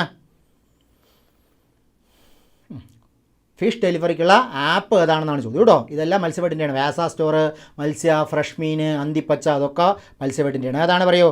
ആപ്പിൻ്റെ മൊബൈൽ ആപ്പിൻ്റെ പേരാണ് ചോദിക്കുന്നത്. അതേതാണ് മൊബൈൽ ആപ്പ്? അത് ഫ്രഷ് മീനാണ് കേട്ടോ. ഓക്കെ, മൊബൈൽ ആപ്പിൻ്റെ പേരെന്താണ്? Fresh Meen. What is the name of Matsyafed online app for fish delivery? Fish ഡെലിവറിക്കുള്ള ആപ്പിൻ്റെ പേരെന്താണ്? ഫ്രഷ് മീനാണ് കേട്ടോ. ഫ്രഷ് മീൻ. ഓക്കെ, അപ്പോൾ കൊയ്ർ ഫെഡിൻ്റെ വർഷം തിരുത്തിയതൊന്നും മാറ്റി പഠിക്കണം കേട്ടോ. ആക്റ്റാണ് 53, കൊയ്ർ ഫെഡ് വന്നത് 54 കേട്ടോ. ഓക്കെ, അപ്പോൾ what is the name of Matsyafed online app for fish delivery? ഏതാണ്? ഫ്രഷ് മീനാണ് കേട്ടോ. ഏതാണ്? ഫ്രഷ് മീൻ. അപ്പോൾ നോക്കൂ, ഇനി നമ്മൾ മത്സ്യഫെഡിൻ്റെ കാര്യമാണ് പഠിക്കാൻ പോകുന്നത്. എന്തിൻ്റെ കാര്യമാണ് പഠിക്കാൻ പോകുന്നത്? മത്സ്യഫെഡിൻ്റെ കാര്യമാണ്. Kerala state cooperative federation for fisheries development limited എന്നാണ് മത്സ്യഫെഡിൻ്റെ ഫുൾ ഫോം. ആ ഫുൾ ഫോം വൃത്തിയായിട്ട് പഠിച്ചു വെക്കണം. കൺഫ്യൂസിംഗ് ആയിട്ട് എന്ത് ചെയ്യാനുള്ള സാധ്യതയുണ്ട്? ക്വസ്റ്റ്യൻ തരാനുള്ള സാധ്യതയുണ്ട്. അപ്പോൾ Kerala state cooperative federation for fisheries development, മത്സ്യഫെഡിൻ്റെ ഫുൾ ഫോം കേട്ടോ. ആ കാര്യം പ്രത്യേകം ശ്രദ്ധിക്കുക. Date of registration 19/3/84, starting 21/3/84. 2 ഡേറ്റും ഒന്ന് ജസ്റ്റ് നോർത്തി വയ്ക്കുക. 84 ആണെന്നുള്ളത് ഉറപ്പായിട്ട് പഠിച്ചു വയ്ക്കുക. ഡേറ്റ് ഓഫ് രജിസ്ട്രേഷനാണ് സാധാരണ എഴുതേണ്ടത്. സ്റ്റാർട്ടിങ് അങ്ങനെ ചോദിക്കാറില്ല. 19/3/84 എന്നുള്ളത് കൃത്യമായിട്ട് പഠിച്ചു വയ്ക്കുക. മാർച്ച് 19, 1984. ഹെഡ് ക്വാർട്ടേഴ്സ് തിരുവനന്തപുരമാണ്. ഇനീഷ്യൽ ഓതറൈസ്ഡ് ക്യാപിറ്റൽ എത്രയാണ്? ഓതറൈസ്ഡ് ക്യാപിറ്റൽ 150 കോടിയാണ്. ഈ പറഞ്ഞ മൊബൈൽ ഫിഷ് ഡെലിവറി ആപ്പിൻ്റെ പേരാണെന്ത്? Fresh Meen mobile app for home delivery. Okay, അപ്പോൾ മത്സ്യഫെഡ് വർഷം ക്ലിയർ അല്ലേ? 19/3/1984. Kerala state cooperative federation for fisheries development. പക്ഷേ ഓതറൈസ്ഡ് ഷെയർ ക്യാപിറ്റൽ 150 കോടി രൂപയാണ്. അതങ്ങനെ ചോദിക്കാറില്ല, ജസ്റ്റ് ഒന്ന് നോക്കി വയ്ക്കുക. ഹെഡ് ക്വാർട്ടേഴ്സ് തിരുവനന്തപുരത്താണ്. ഫ്രഷ് മീനാണെന്ത്? മൊബൈൽ ആപ്പിൻ്റെ പേര് കേട്ടോ. നെക്സ്റ്റ് എന്താ നോക്കൂ. Ready to fry, ready to eat seafood under brand name ഏതാണ്? മത്സ്യ എന്നുള്ള ബ്രാൻഡ് നെയിമിലാണ് ready to fry, ready to eat seafood Matsyafed വിപണിയിൽ ഇറക്കുന്നത്. ഏത് ബ്രാൻഡ് നെയിമിലാണ്? മത്സ്യ എന്നുള്ള ബ്രാൻഡ് നെയിമിലാണ് കേട്ടോ. അത് പഠിച്ചു വയ്ക്കാം. ഇനി ഒരു ഫിഷ് നെറ്റിംഗ് ഫാക്ടറി ഉണ്ട്, അത് എറണാകുളത്താണ്. ജാപ്പാനീസ് ടെക്നോളജിയാണ് ഉപയോഗിക്കുന്നത്. ജസ്റ്റ് പഠിച്ചു വയ്ക്കുക. കാരണം നമുക്ക് സിലബസിലുള്ള കാര്യങ്ങൾ വളരെ കുറവേ ഉള്ളൂ. ഉള്ളതിൻ്റെ എല്ലാ കാര്യങ്ങളും എന്ത് ചെയ്യണം? നോക്കി വെക്കണം കേട്ടോ.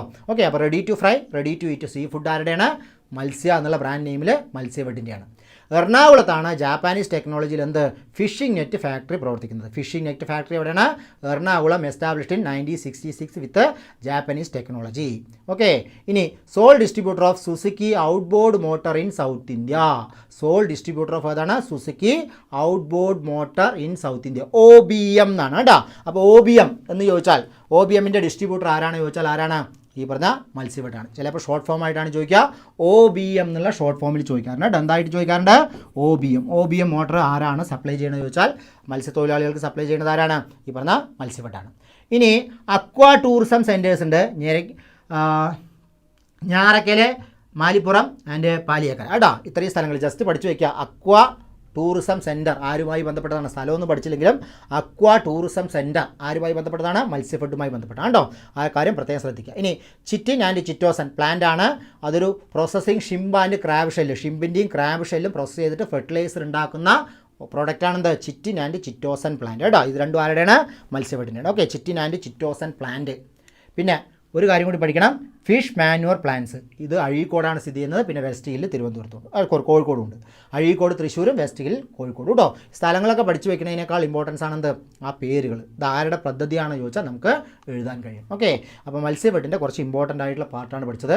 എല്ലാ ക്വസ്റ്റ്യൻ ഡിസ്കസ് ചെയ്തില്ല, കുറച്ച് വ്യത്യസ്തതയുള്ളത് മാത്രമേ എടുത്തുള്ളൂ കേട്ടോ. മത്സ്യബെഡിൻ്റെ കുറേ ക്വസ്റ്റ്യൻസ് നോർമൽ ക്വസ്റ്റ്യൻസ് ഉണ്ട്, അത് നമ്മൾ അങ്ങനെയാണ് ഇമ്പോർട്ടൻസ് കൊടുക്കുന്നില്ല. കാരണം കുറച്ച് വ്യത്യസ്തതയുള്ള, വരാൻ സാധ്യതയുള്ള, വന്നാൽ റാങ്ക് മേക്കിംഗ് ഫാക്ടർ ആകണമെന്ന് വിശ്വസിക്കുന്ന ക്വസ്റ്റ്യൻസ് ആണ് എന്ത് ചെയ്തിരിക്കുന്നത് ഇവിടെ നമ്മൾ ഡിസ്കസ് ചെയ്യുന്നത് കേട്ടോ. ഓക്കെ, അപ്പോൾ Kerala state cooperative federation for fisheries development limited അപ്പോഴാണ് 19/3/84. ഡേറ്റ് ഓഫ് സ്റ്റാർട്ടിങ് ചോദിച്ചാൽ 21/3/84. ആ 19/3/84 നിങ്ങൾ ഇമ്പോർട്ടൻസ് കൊടുത്ത് പഠിക്കുക. ഹെഡ് ക്വാർട്ടേഴ്സ് തിരുവനന്തപുരമാണ്. ഫ്രഷ് മീനാണ് mobile app. Ready to fry, ready to eat, രണ്ടും മത്സ്യ എന്നുള്ള ബ്രാൻഡിൽ ഈ പറഞ്ഞ മത്സ്യഫുഡ് പുറത്തിറക്കുന്ന സീ ഫുഡ് പ്രൊഡക്റ്റുകളാണ്.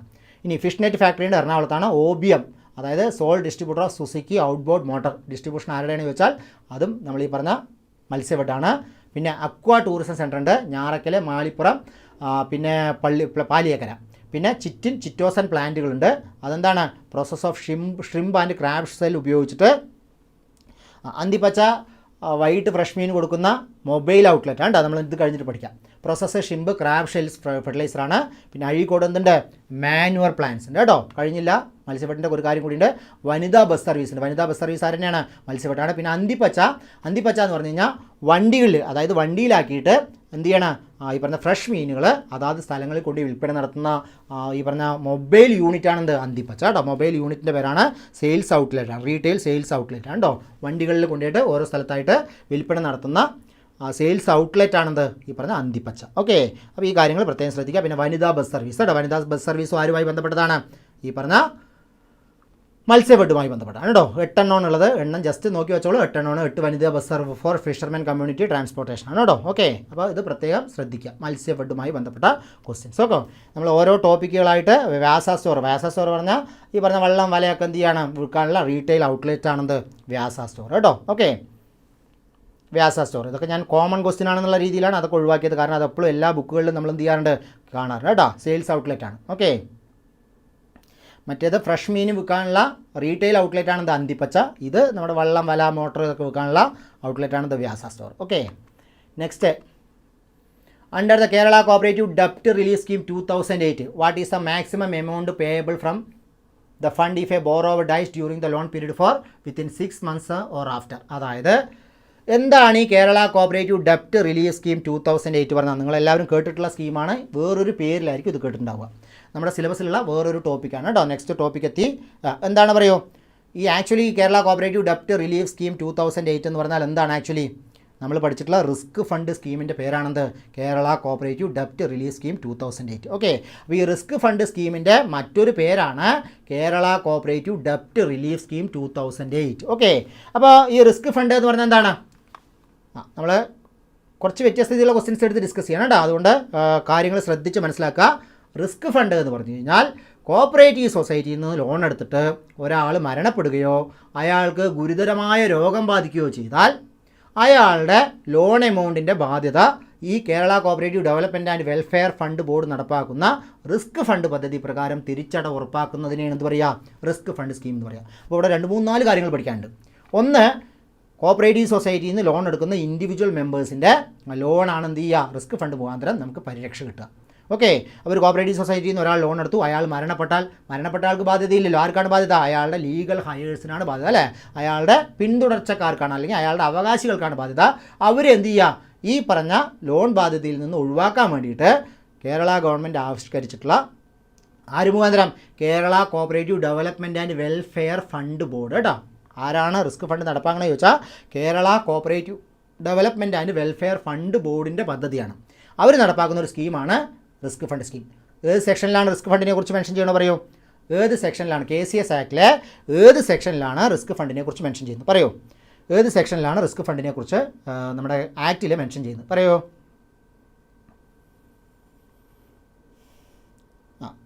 സെക്ഷൻ 57D എന്നാണ് പറയുന്നത് അല്ലേ? ഏതാണ്? സെക്ഷൻ 57Dയിലാണ് റിസ്ക് ഫണ്ടിനെ കുറിച്ച് മെൻഷൻ ചെയ്യുന്ന സെക്ഷൻ. ഓക്കെ, അപ്പോൾ ഈ റിസ്ക് ഫണ്ട് എവിടുന്ന് കൊടുക്കും? ഈ റിസ്ക് ഫണ്ട് ബോർഡിൽ നിന്ന് ഈ പറഞ്ഞ പൈസ കേരള കോപ്പറേറ്റീവ് ഡെവലപ്മെൻറ്റ് വെൽഫെയർ ഫണ്ടിൻ്റെ റിസ്ക് ഫണ്ടിൽ നിന്ന് കൊടുക്കും. ഒരു ലോണിന് പരമാവധി എത്ര രൂപയാണ്? 3 ലക്ഷം രൂപയാണ് ഒരു ലോണിന് കിട്ടുക. പക്ഷേ ഒരു മെമ്പർക്ക് ഒരു കോപ്പറേറ്റീവ് സൊസൈറ്റിയിലോ അല്ലെങ്കിൽ വ്യത്യസ്ത കോപ്പറേറ്റീവ് സൊസൈറ്റിയിലായിട്ട് ഒന്നിലധികം ലോൺ ഉണ്ടെങ്കിൽ അയാൾക്ക് പരമാവധി എത്ര കിട്ടും പറയൂ? ഒരു കോപ്പറേറ്റീവ് സൊസൈറ്റിയിലെ മെമ്പർക്ക് ഒരാൾക്ക് ഒരു ലോണിന് 3 ലക്ഷം. ഈ ഒരു സൊസൈറ്റിയിലുണ്ട്, അപ്പുറത്തെ സൊസൈറ്റിയിലുണ്ട്, 2 സൊസൈറ്റിയിലുണ്ട്. പരമാവധി എത്ര കിട്ടും? 2 സൊസൈറ്റിയും കൂടി 10 ലക്ഷം ഉണ്ടെങ്കിൽ എത്ര കിട്ടും? 6 ലക്ഷം രൂപയെ പരമാവധി കിട്ടും കേട്ടോ. പരമാവധി എത്ര രൂപ കിട്ടും? 6 ലക്ഷം രൂപയാണ് റിസ്ക് ഫണ്ടിൽ നിന്ന് ഒരു മെമ്പർക്ക് വ്യത്യസ്ത സംഘങ്ങളിൽ നിന്നോ അല്ലെങ്കിൽ ഒരു സംഘത്തിൽ നിന്ന് എടുത്തുള്ള ഒന്നിൽ കൂടുതൽ വായ്പ കിട്ടുക. ഒരു വായ്പയിൽ എത്ര കിട്ടും? 3 ലക്ഷം അല്ലെങ്കിൽ ലോൺ ഔട്ട്സ്റ്റാൻഡിങ് ഏതാണോ കൂടുതൽ അത് കേട്ടോ. 2 ലക്ഷം ലോൺ ഔട്ട്സ്റ്റാൻഡിങ്ങൾ കുറച്ച് എത്ര കിട്ടും? 2 ലക്ഷം കിട്ടും. 5 ലക്ഷം ലോൺ ഔട്ട്സ്റ്റാൻഡിങ്ങിന് എത്ര കിട്ടും? 3 ലക്ഷം കിട്ടും. അപ്പോൾ പരമാവധി 3 ലക്ഷം രൂപ അല്ലെങ്കിൽ ലോൺ ഔട്ട്സ്റ്റാൻഡിങ് എമൗണ്ട് ആണ് കിട്ടുക. അപ്പോൾ ഇവിടുത്തെ ക്വസ്റ്റ്യൻ ആൻസർ എന്താണ്? അണ്ടർ ദ കേരള കോപ്പറേറ്റീവ് ഡെപ്റ്റ് റിലീഫ് സ്കീം 2008 അല്ലെങ്കിൽ റിസ്ക് ഫണ്ട് സ്കീം, അതിൻ്റെ മറ്റൊരു പേരാണെന്ത്? Risk fund scheme. What is the maximum amount payable from the fund if a borrower dies during the loan period or within 6 months after. അപ്പോൾ അതായത് loan പീരീഡിന് ശേഷമോ loan period സമയത്തോ അല്ലെങ്കിൽ അത് ലോണിൻ്റെ പീരീഡ് കഴിഞ്ഞ് 6 മാസത്തിനുള്ളിലോ മരിച്ചാലും എന്ത് കിട്ടും? റിസ്ക് ഫണ്ടിൻ്റെ ആനുകൂല്യം കിട്ടും. പക്ഷേ ഇവിടെ ഒരു കണ്ടീഷൻ ഉണ്ട്, ലോണിൽ ഓവർ ഡ്യൂ ഉണ്ടായിരിക്കാൻ പാടില്ല. എത്ര മാസത്തിൽ കൂടുതൽ ഓവർ ഡ്യൂ ഉണ്ടായിരിക്കാൻ പാടില്ല പറയൂ? ലോണിൽ എത്ര മാസത്തിൽ കൂടുതൽ ഓവർ ഡ്യൂ ഉണ്ടായിരിക്കാൻ പാടുകയില്ല? എത്ര മാസത്തിൽ കൂടുതൽ ഓവർ ഡ്യൂ ഇല്ലാത്ത ലോണുകൾക്കാണ് റിസ്ക് ഫണ്ടിൻ്റെ ആനുകൂല്യം ലഭ്യമാകുക? എത്ര മാസമാണ്? 6 മാസത്തിൽ കൂടുതൽ ഓവർ ഡ്യൂ ഇല്ലാത്ത ലോണുകൾക്കാണ് റിസ്ക് ഫണ്ട് ആനുകൂല്യം ലഭ്യമാകുക കേട്ടോ. എത്ര മാസത്തിൽ കൂടുതൽ? 6 മാസത്തിൽ കൂടുതൽ ആനുകൂല്യം ഈ പറഞ്ഞ ഓവർ ഡ്യൂ ഇല്ലാത്ത ലോണുകൾക്കാണ് റിസ്ക് ഫണ്ട് ആനുകൂല്യം ലഭ്യമാകുക. അപ്പോൾ അണ്ടർ ദ കേരള കോപ്പറേറ്റീവ് ഡെപ്റ്റ് relief scheme 2008 what is the maximum amount payable from the fund if a borrower dies during the loan period or within 6 months after. 6 മാസത്തിന് ശേഷം, അതായത് ലോണിൻ്റെ പീരീഡ് കഴിഞ്ഞ് 6 മാസത്തിന് ശേഷമോ അല്ലെങ്കിൽ ലോൺ പീരീഡിലോ മരണപ്പെടുകയാണെങ്കിൽ എത്ര രൂപ? 3 ലക്ഷം രൂപ ഒരു ലോണിൽ റിസ്ക് ഫണ്ട് ആനുകൂല്യം കിട്ടും. ഓക്കെ, അപ്പോൾ ഞാൻ ഈ പറഞ്ഞ കാര്യങ്ങളൊക്കെ ഓർത്ത് വയ്ക്കുക. സെക്ഷൻ 57D കേരള കോപ്പറേറ്റീവ് ഡെപ്റ്റ് റിലീഫ് സ്കീം 2008 എന്നാണ് അതിൻ്റെ ഓൾറെഡി ഈ പറഞ്ഞ ബൈലോയിലുള്ള ഒറിജിനൽ നെയിം എന്ന് പറയുന്നത്. പിന്നെ സെക്ഷൻ 57D പ്രകാരമാണ് നടപ്പാക്കുന്നത്. Kerala cooperative development and welfare fund ബോർഡിൻ്റെ പദ്ധതിയാണെന്ത്? Risk fund scheme. ഓക്കെ, ഒരു ലോണിൽ 3 ലക്ഷവും ഒരു വ്യക്തിക്ക് അല്ലെങ്കിൽ ഒരു മെമ്പർക്ക് ഒരു കോപ്പറേറ്റീവ് സൊസൈറ്റിയിലെ മൊത്തം ലോണുകൾക്ക് 6 ലക്ഷം രൂപ വരെയാണ് ഇതിൻ്റെ ആനുകൂല്യം കിട്ടുക. പറഞ്ഞത് ക്ലിയർ ആണല്ലോ? ഇനി നിങ്ങൾക്ക് ക്വസ്റ്റ്യൻ പറയുമ്പോൾ ആൻസർ ചെയ്യണം കേട്ടോ. What is A maximum amount payable as A medical assistance the fund if a borrower Zafar from terminal illness during the loan period? എന്താ ടെർമിനൽ ഇൽനെസ് പറഞ്ഞാൽ? മാരകമായ രോഗങ്ങൾ ബാധിക്കുകയാണെങ്കിൽ, അതായത് കരൾ മാറ്റി വയ്ക്കേണ്ടി വരിക, കിഡ്നി മാറ്റി വയ്ക്കേണ്ടി വരിക, ഹാർട്ട് അറ്റാക്ക്, ക്യാൻസർ, HIV പോലുള്ള മാരക രോഗങ്ങൾ വരിക, പാരാലിസിസ് പോലുള്ള രോഗങ്ങളൊക്കെ വരികയാണെങ്കിൽ ഒരാൾക്ക് എത്ര രൂപയാണ് മെഡിക്കൽ അസിസ്റ്റൻസ് ആയിട്ട് റിസ്ക് ഫണ്ടിൽ നിന്ന് ലഭിക്കുക? അപ്പോൾ മരിച്ചു പോയാൽ മാത്രമല്ല, മാരക അസുഖങ്ങൾ വന്നാലും എന്ത് കിട്ടും? റിസ്ക് ഫണ്ടിൽ നിന്ന് ആനുകൂല്യം കിട്ടും. എത്ര രൂപയാണ് കിട്ടുക? കറക്റ്റ് ആൻസറാണ് 1,25,000 രൂപ. എത്ര രൂപയാണ്? 1,25,000 ആണ് കിട്ടുക. ഓക്കെ, എത്ര രൂപയാണ് കിട്ടുക? 1,25,000 രൂപയാണ് കിട്ടുക കേട്ടോ. ഓക്കെ, അപ്പോൾ ഈ പറഞ്ഞതിൻ്റെ ആൻസർ എത്രയാണ്? ഇത് 3 ലക്ഷം രൂപയാണ്. എത്ര രൂപയാണ്? 3 lakhs rupees. ഓക്കെ, അപ്പോൾ അണ്ടർ കേരള കോപ്പറേറ്റീവ് ഡെപ്റ്റ് റിലീഫ് സ്കീം പ്രകാരം ഒരു മെമ്പർക്ക് ഒരു ലോണിൽ 3 ലക്ഷം രൂപയും പിന്നെ എത്രയാണ് കിട്ടുക? ഈ പറഞ്ഞ ഗുരുതരമായ രോഗം ബാധിച്ചാൽ എത്ര രൂപ കിട്ടും? 1,25,000 രൂപ കേട്ടോ. 1,25,000 ആണ് കിട്ടുക. എത്ര രൂപ കിട്ടുക? 1,25,000 രൂപ. അപ്പോൾ ഇവിടെ ഒരു ക്വസ്റ്റ്യൻ ചോദിക്കാം. ഒരാൾക്ക് ഗുരുതരമായ അസുഖം വന്നു, അയാൾക്ക് എന്ത് കിട്ടി? 1,25,000 രൂപ ആനുകൂല്യം കിട്ടി. 1,25,000 രൂപ എന്ത് കിട്ടി? അയാൾക്ക് ആനുകൂല്യം കിട്ടി. അതിനുശേഷം അയാൾ മരണപ്പെട്ടു. അപ്പോൾ ബാക്കിയുള്ള ലോണ് എത്ര രൂപയാണ്? ബാക്കി എത്ര രൂപയാണ് കിട്ടുക? 3 ലക്ഷമുള്ള ഒരാൾ മരണപ്പെട്ട 3 ലക്ഷം രൂപയാണല്ലോ അയാൾക്ക് കിട്ടുക. അപ്പോൾ ഓൾറെഡി എത്ര കിട്ടി? ഓൾറെഡി 1,25,000 രൂപ അയാൾക്ക് അസുഖം വന്നപ്പോൾ കിട്ടി. ഇനിയിപ്പോൾ അയാൾ മരണപ്പെട്ടു. ഈ ഇത് കിട്ടിയതിന് ശേഷം മരണപ്പെട്ടാൽ പിന്നെ 3 ലക്ഷം കിട്ടും. അതേ 1,75,000 ആണ് കിട്ടുക. 1,75,000 കേട്ടോ. ഓക്കെ, അപ്പോൾ 1,75,000 രൂപ ബാക്കി കിട്ടുകയുള്ളൂ. അതായത് ഈ പറഞ്ഞ കൊടുത്ത പൈസ കഴിച്ച് ബാക്കി എമൗണ്ട് എന്ത് കിട്ടൂ? അയാൾക്ക് കിട്ടുകയുള്ളൂ കേട്ടോ. ആ കാര്യം കൂടി ജസ്റ്റ് മനസ്സിലാക്കി വയ്ക്കുക. അപ്പോൾ അസുഖം വന്ന് മരണപ്പെട്ടാൽ 3 ലക്ഷവും, ഗുരുതരമായ അസുഖം വന്നാൽ 1,25,000 രൂപയാണ് മെഡിക്കൽ അസിസ്റ്റൻസായി ലഭ്യമാകുക. അപ്പം നോക്കൂ, next up to what age is the death or medical assistance benefit applicable to the borrower? നമ്മൾ റിസ്ക് ഫണ്ടിൻ്റെ സ്കീമിൽ നിന്നുകൊണ്ടാണ് പറയുന്നത് കേട്ടോ. As per risk fund scheme up to what age is. അപ്പോൾ നമ്മൾ ചോദ്യത്തിൽ as per risk fund scheme എന്നും കൂടി ചേർത്തിക്കോളും. അപ്പോൾ as per risk fund scheme up to what age is the death or medical assistance benefit applicable to the borrower? എത്ര വയസ്സുള്ള ആൾക്കാർക്ക് ഈ പറഞ്ഞ റിസ്ക് ഫണ്ട് സ്കീമിൻ്റെ ആനുകൂല്യം ലഭിക്കുക? എത്ര വയസ്സാണ്? കറക്റ്റ് ആൻസറാണ്. എല്ലാവരും ക്ലിയർ ആൻസറാണ് പറയുന്നത്. 70 വയസ്സാണ് അല്ലേ? കറക്റ്റ് ആൻസർ എത്രയാണ്? 70 years തന്നെയാണ്, ഡൗട്ടില്ല. അപ്പോൾ up to what age is the death or medical assistance benefit applicable to the borrower ചോദിച്ചാൽ എത്ര തന്നെയാണ്? 70 വയസ്സ് തന്നെയാണ് കേട്ടോ. 70 വയസ്സുള്ള ആൾക്കാണ് മെഡിക്കൽ അസിസ്റ്റൻസ് ആയിട്ട്, അതായത് നമ്മുടെ എന്ത് കിട്ടുന്നത്, റിസ്ക് ഫണ്ടിൻ്റെ ആനുകൂല്യം കിട്ടുന്നത്. ഓക്കെ, 70 വയസ്സിന് മേലെയുള്ള ആൾക്കാർക്ക് എന്ത് ബാധകമല്ല, റിസ്ക് ഫണ്ട് ബാധകമല്ല. പക്ഷേ 70 വയസ്സുള്ള ആൾക്കാർക്ക് കോപ്പറേറ്റീവ് സൊസൈറ്റിയിൽ ലോൺ കിട്ടുമോ? തീർച്ചയായിട്ടും ലോൺ കിട്ടും കേട്ടോ. ലോൺ കൊടുക്കുന്നതിന് പ്രശ്നമൊന്നുമില്ല. പക്ഷെ എന്ത് കിട്ടില്ല, റിസ്ക് ഫണ്ടിൻ്റെ ആനുകൂല്യം ലഭ്യമാവുകയില്ല കേട്ടോ. എന്ത് കിട്ടില്ല, റിസ്ക് ഫണ്ടിൻ്റെ ആനുകൂല്യം ലഭ്യമാവുകയില്ല. ഓക്കെ, അപ്പോൾ ആ കാര്യം പ്രത്യേകം ശ്രദ്ധിക്കുക കേട്ടോ. റിസ്ക് ഫണ്ടിൻ്റെ ആനുകൂല്യം കിട്ടണമെങ്കിൽ എന്ത് വേണം, അയാൾക്ക് 70 വയസ്സിൽ കഴിയാൻ പാടില്ല. ഇനി what is the maximum total risk fund assistance A single borrower can receive regardless the number of loan held? ഇതാണ് നമ്മൾ ആ പറഞ്ഞ 6 ലക്ഷത്തിൻ്റെ ക്വസ്റ്റ്യൻ അല്ലേ. എത്രയാണ് പറയൂ, what is the maximum total risk fund assistance a single borrower can receive regardless of the number of loans held? എത്ര loan എടുത്തിട്ടുണ്ടെങ്കിലും എത്ര രൂപയാണ് റിസ്ക് ഫണ്ട് ആനുകൂല്യമായിട്ട് അയാൾക്ക് ലഭ്യമാകുക? എത്ര രൂപയാണ് പറയൂ? 6 ലക്ഷം രൂപ അല്ലേ. 1 മിനിറ്റ് കേട്ടോ, കുറച്ച് വെള്ളം കുടിക്കട്ടെ.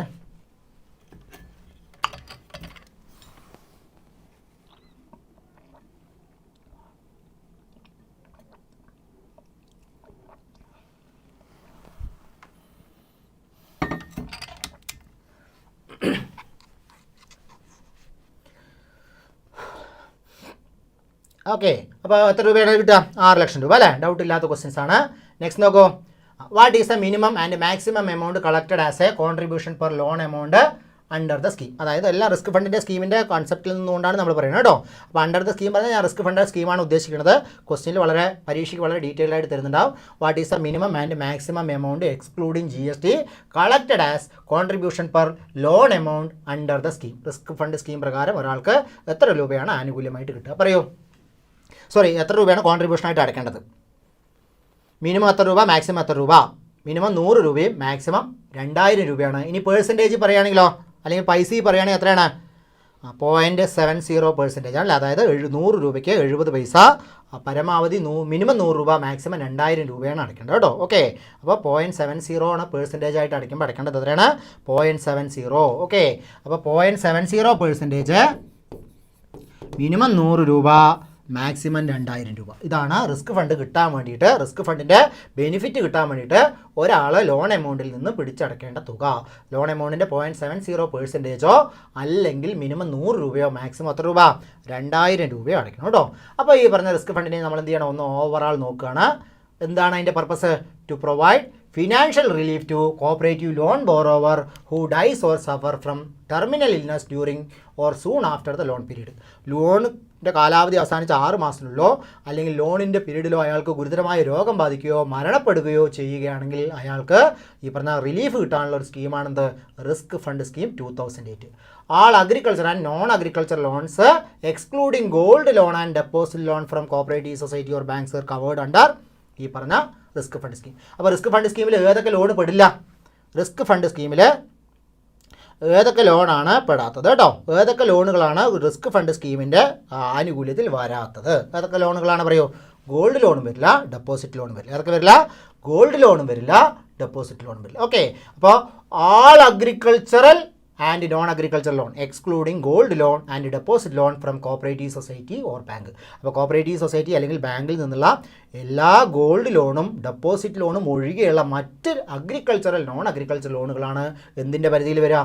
റിസ്ക് ഫണ്ട് ആനുകൂല്യത്തിൻ്റെ പരിധി വരിക. ഓക്കെ, അപ്പോൾ ഈ റിസ്ക് ഫണ്ട് ആനുകൂല്യം കിട്ടണമെങ്കിൽ ഏതൊക്കെ ലോൺ ആയിരിക്കണം എന്ന് ചോദിച്ചാൽ അഗ്രികൾച്ചർ അല്ലെങ്കിൽ നോൺ അഗ്രികൾച്ചറൽ ലോണുകളായിരിക്കണം. ഓക്കെ, ഇനി എന്ത് വരില്ല?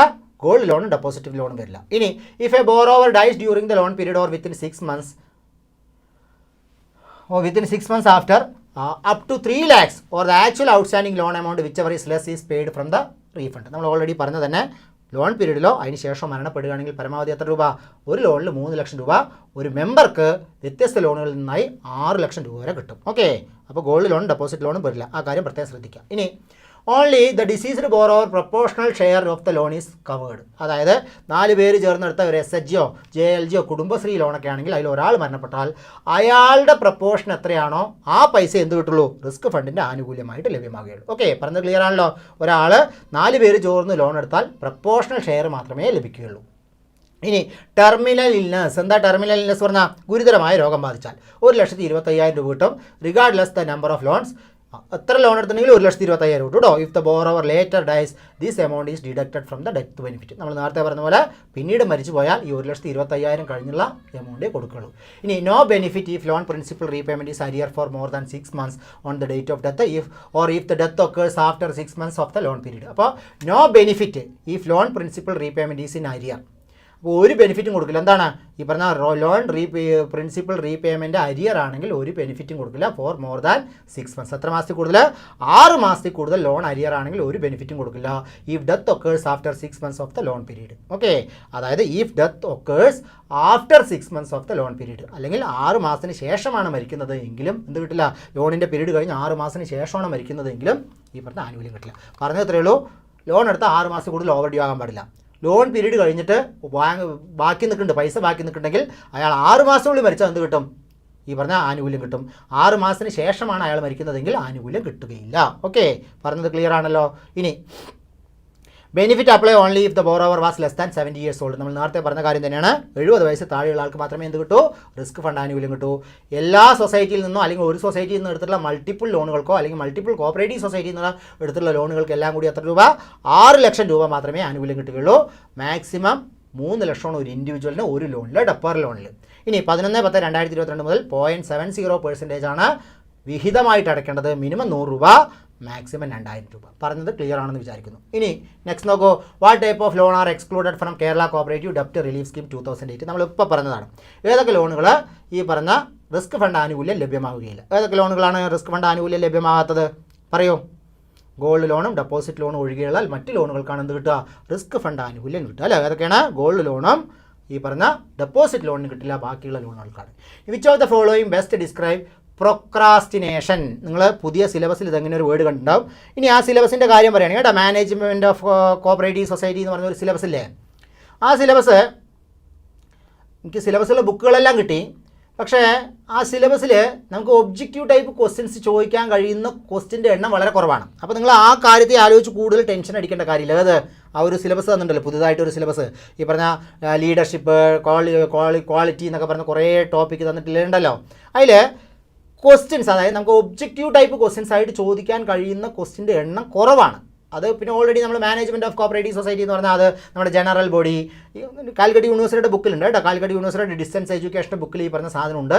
നിങ്ങൾ വേണമെങ്കിൽ എടുത്ത് നോക്കാവുന്നതാണ്. കുറച്ച് വലിയ ബുക്കാണ്. പക്ഷേ അതിലുള്ള ടോപ്പിക്കാണ് ഈ പറഞ്ഞ സാധനങ്ങൾ തന്നിരിക്കുന്നത്.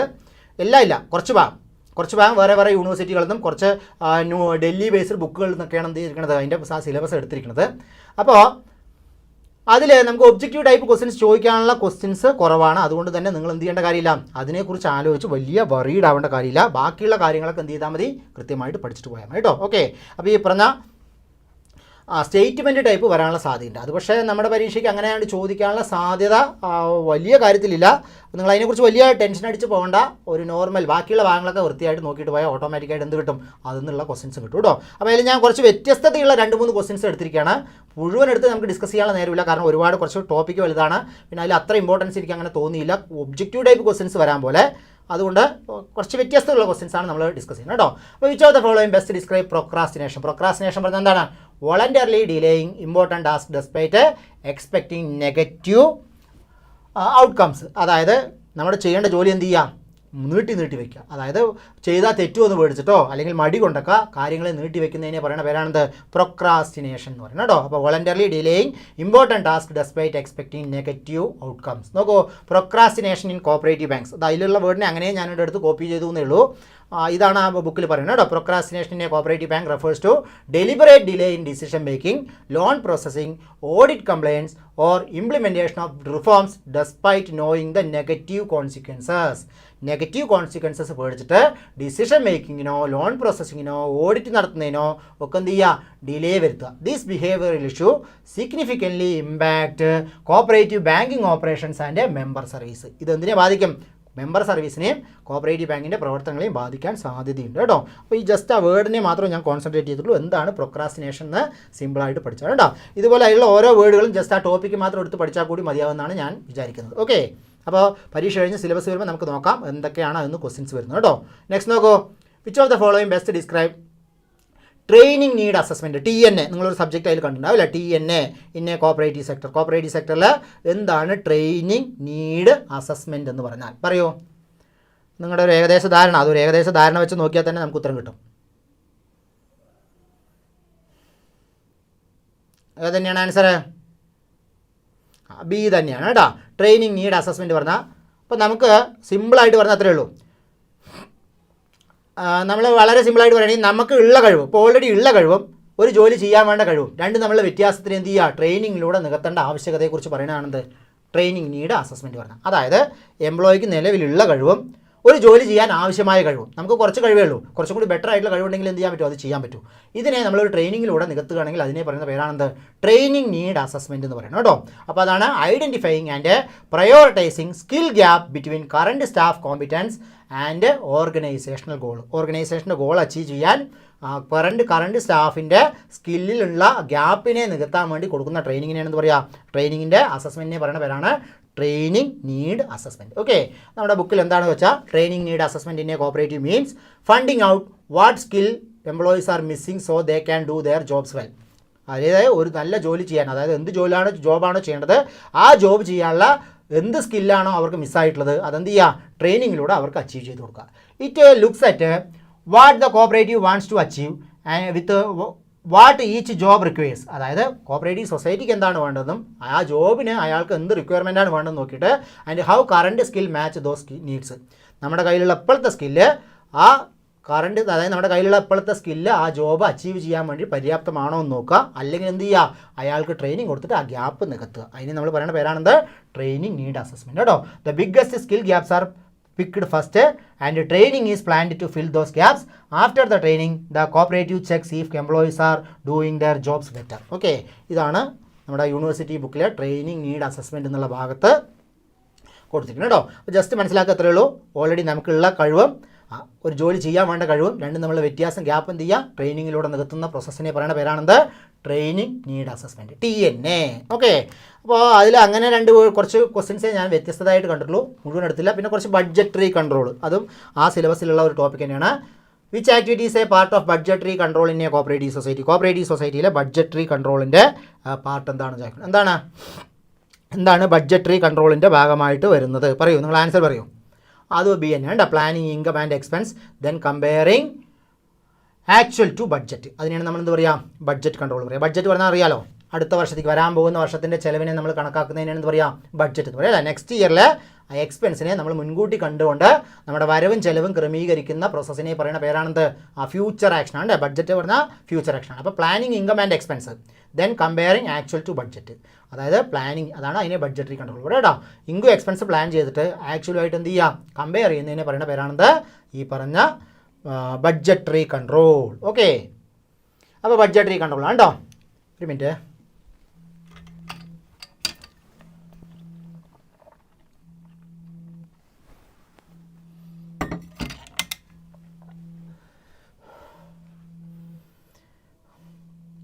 അപ്പോൾ നോക്കൂ, budget control. Budget and control in a cooperatives involve planning and monitoring financial resource to meet member needs and ensure sustainability. അപ്പോൾ budget and control in a cooperatives involves എന്താണ്? Planning and monitoring financial resources to meet member needs and ensure sustainability. A cooperative prepare an annual budget covering expected income, അതായത് sales, fees, grand and expense. അതായത് cooperative സൊസൈറ്റിയിലെ ഈ പറഞ്ഞ budgetary control പറഞ്ഞ എന്താണ്? Cooperative prepare and annual budget. വർഷാവർഷം എന്ത് ചെയ്യും? ജനറൽ ബോഡിയിൽ ബഡ്ജറ്റ് പാസ്സാക്കും. എന്ത് കവർ ചെയ്തുകൊണ്ട്? എക്സ്പെക്റ്റഡ് ഇൻകവും നമ്മുടെ എക്സ്പെക്റ്റഡ് എക്സ്പെൻസും രണ്ടും തമ്മിൽ ടാലി ആക്കിക്കൊണ്ട് എന്ത് ചെയ്യും? ഈ പറഞ്ഞ ബഡ്ജറ്റ് കൺട്രോൾ ചെയ്യും. അതിനാണ് ബഡ്ജറ്ററി കൺട്രോൾ പറയുന്നത്. Regular compensation of actual figures against the budget helps detect over spending or short fall if any. അപ്പോൾ regular comparison of actual figures എന്ത് ചെയ്യുക? റെഗുലറിനെ നമ്മൾ ആക്ച്വൽ ഫിഗേഴ്സുമായിട്ട് കമ്പയർ ചെയ്യുമ്പോൾ നമുക്ക് കുറവാണോ കൂടുതലാണോ എന്ന് അറിയാൻ പറ്റും. Commit review variance and adjust plans for implementation cost control measures such as reducing non essential expenses or seeking additional revenue. ഇനിയിപ്പോൾ നമ്മുടെ വരുമാനം കുറവും ചിലവ് കൂടുതലുമാണെങ്കിൽ ആക്ച്വലായിട്ട് കമ്പയർ ചെയ്യുമ്പോൾ കാണുന്ന വെച്ചാൽ എന്ത് ചെയ്യണം? മാനേജിംഗ് കമ്മിറ്റി ചിലവ് ചുരുക്കി അല്ലെങ്കിൽ കൂടുതൽ വരുമാനം കണ്ടെത്തി എന്ത് ചെയ്യണം? ഈ ഗ്യാപ്പ് നികത്താൻ നോക്കണം. Effective budget control ensures remain solvent can reinvest A member service and withstand market function fluctuations. നമ്മുടെ ബുക്കിൽ ഇങ്ങനെയൊക്കെയാണ്. ഇതിന്ന് എങ്ങനെയാണ് ഒബ്ജക്റ്റീവ് ടൈപ്പ് ക്വസ്റ്റ്യൻസ് വരാനുള്ള സാധ്യത കുറവാണ്. അതുകൊണ്ടാണ് ഇങ്ങനെയുള്ള ഭാഗങ്ങൾ ഞാനത് വലിയ ഇമ്പോർട്ടൻ്റ് അല്ല എന്ന് പറഞ്ഞു കേട്ടോ. ഇത് ആ ബുക്കിൽ നിന്ന് ബഡ്ജറ്ററി കൺട്രോൾ എന്നുള്ള ഭാഗത്തിനെ അതേപോലെ എടുത്ത് ടൈപ്പ് ചെയ്ത് അടിച്ചാണ്. അപ്പോൾ ഈ ബഡ്ജറ്ററി കൺട്രോൾ ഇതിൽ നമുക്ക് നോക്കുമ്പോൾ എന്തില്ല, ഒബ്ജക്റ്റീവ് ടൈപ്പ് ക്വസ്റ്റ്യൻസ് ആയിട്ട് ചോദിക്കാം. കുറേ കാര്യങ്ങൾ നമുക്ക് മനസ്സിലാക്കാനുണ്ട്. പക്ഷേ ഒബ്ജക്റ്റീവ് ടൈപ്പ് ക്വസ്റ്റ്യൻസ് എന്നുള്ള രീതിയിൽ നോക്കുമ്പോൾ നമുക്ക് വരാനുള്ള സാധ്യത കുറച്ച് താരതമ്യേന കുറവാണ്. മറ്റ് ക്വസ്റ്റ്യൻസിനെ പോലെ എന്ത് ചെയ്യാൻ കഴിയില്ല, പെട്ടെന്നൊരു ഒബ്ജക്റ്റീവ് ടൈപ്പ് ക്വസ്റ്റ്യൻസ് ഇതിനെടുത്ത് ഉണ്ടാക്കാൻ പോസിബിലിറ്റി കുറവാണ്. അപ്പോൾ നമുക്ക് മനസ്സിലാക്കുക എന്നുള്ളതാണ് കൂടുതൽ. ഇനിയിപ്പോൾ വന്നാൽ എന്ത് ചെയ്യണം, അതിനനുസരിച്ച് നിങ്ങൾ ഉത്തരം എഴുതണം. അപ്പോൾ അതുകൊണ്ട് സപ്ലിമെൻ്ററി ബഡ്ജറ്റ് പറഞ്ഞാൽ നമ്മൾ തന്നെ ഈ പറഞ്ഞ ഗ്യാപ്പ് വന്നു. ഇപ്പോൾ ആക്ച്വലിനേക്കാൾ കൂടുതൽ ചിലവാക്കി. നമ്മളിപ്പോൾ ബഡ്ജറ്റ് പാസ്സാക്കിയത് മൊത്തം 10 കോടി രൂപയുടെ ബഡ്ജറ്റായിരുന്നു. നമ്മുടെ റിയൽ ബഡ്ജറ്റ് എത്രയായി, നമ്മുടെ റിയൽ ചിലവ് 11 കോടിയായാൽ ആ ചിലവ് അധികം വന്നതിന് എന്ത് ചെയ്യണം, 1 കോടി രൂപയുടെ സപ്ലിമെൻ്ററി ബഡ്ജറ്റ് പാസ്സാക്കണം. അതിനെ നമ്മൾ എന്താ പറയുക, സപ്ലിമെൻ്ററി ബഡ്ജറ്റ് പറയുക കേട്ടോ. കോപ്പറേറ്റീവ് സൊസൈറ്റിയിലൊക്കെ അങ്ങനെ ചെയ്യാറുണ്ട്. ഇപ്പോൾ നമ്മളൊരു കാര്യത്തിന് പൈസ വകയിരുത്തി, ഇപ്പോൾ ശമ്പളം കൊടുക്കാൻ വേണ്ടിയിട്ട് 2 ലക്ഷം രൂപ വകയിരുത്തി സാലറി എക്സ്പെൻസിന് വേണ്ടിയിട്ട് ഒരു ചെറിയ സംഘമാണ്. പക്ഷേ അവരുടെ സാലറി എക്സ്പെൻസ് 3 ലക്ഷം രൂപയായിട്ടുണ്ടെങ്കിൽ 1 ലക്ഷം രൂപ എന്താണ് ബഡ്ജറ്റ് വകയിരുത്തിയതിനേക്കാൾ കൂടുതലാണ്. അതെന്ത് ചെയ്യണം, ഒരു സപ്ലിമെൻ്ററി ബഡ്ജറ്റായിട്ട് പാസ്സാക്കണം. ഓക്കെ, അപ്പോൾ നമ്മൾ ആദ്യം വകയിരുത്തിയതിനേക്കാൾ കൂടുതൽ പൈസ ചിലവാകുമ്പോൾ അതിനെ ഒരു എക്സ്ട്രാ ബഡ്ജറ്റ് പാസ്സാക്കണതിന് നമ്മൾ എന്താ പറയുക, സപ്ലിമെൻ്ററി ബഡ്ജറ്റ് പറയുക കേട്ടോ. ആരോ ഒരു ക്വസ്റ്റ്യൻ ചോദിച്ചു, അതൊരു ഗുഡ് ക്വസ്റ്റ്യൻ ആണ്. എന്താണ് സപ്ലിമെൻ്ററി ബഡ്ജറ്റ് കേട്ടോ. അപ്പോൾ ഞാൻ ഈ പറഞ്ഞത്രേ ഉള്ളൂ. അതിൽ നിന്നും വലിയ ക്വസ്റ്റ്യൻസ് വരാനുള്ള സാധ്യതയില്ല. നിങ്ങൾ ജസ്റ്റ് നോക്കിയിട്ട് കേട്ടോ. ഇനി അതിൽ തന്നെയുള്ള ഒരു ടോപ്പിക്കാണ് എന്ത്, HRM. Which of the following best describe a key focus on HRM in a cooperative society. അതിലെന്താണ് തന്നിരിക്കുന്നത്, അതിനെ അങ്ങനെ അടിച്ചു എന്ന് മാത്രം കേട്ടോ. നോക്കൂ എന്താണ് HRM പറഞ്ഞാൽ നോക്കൂ. Which of the following best describe a key focus on HRM in cooperatives. പറയൂ,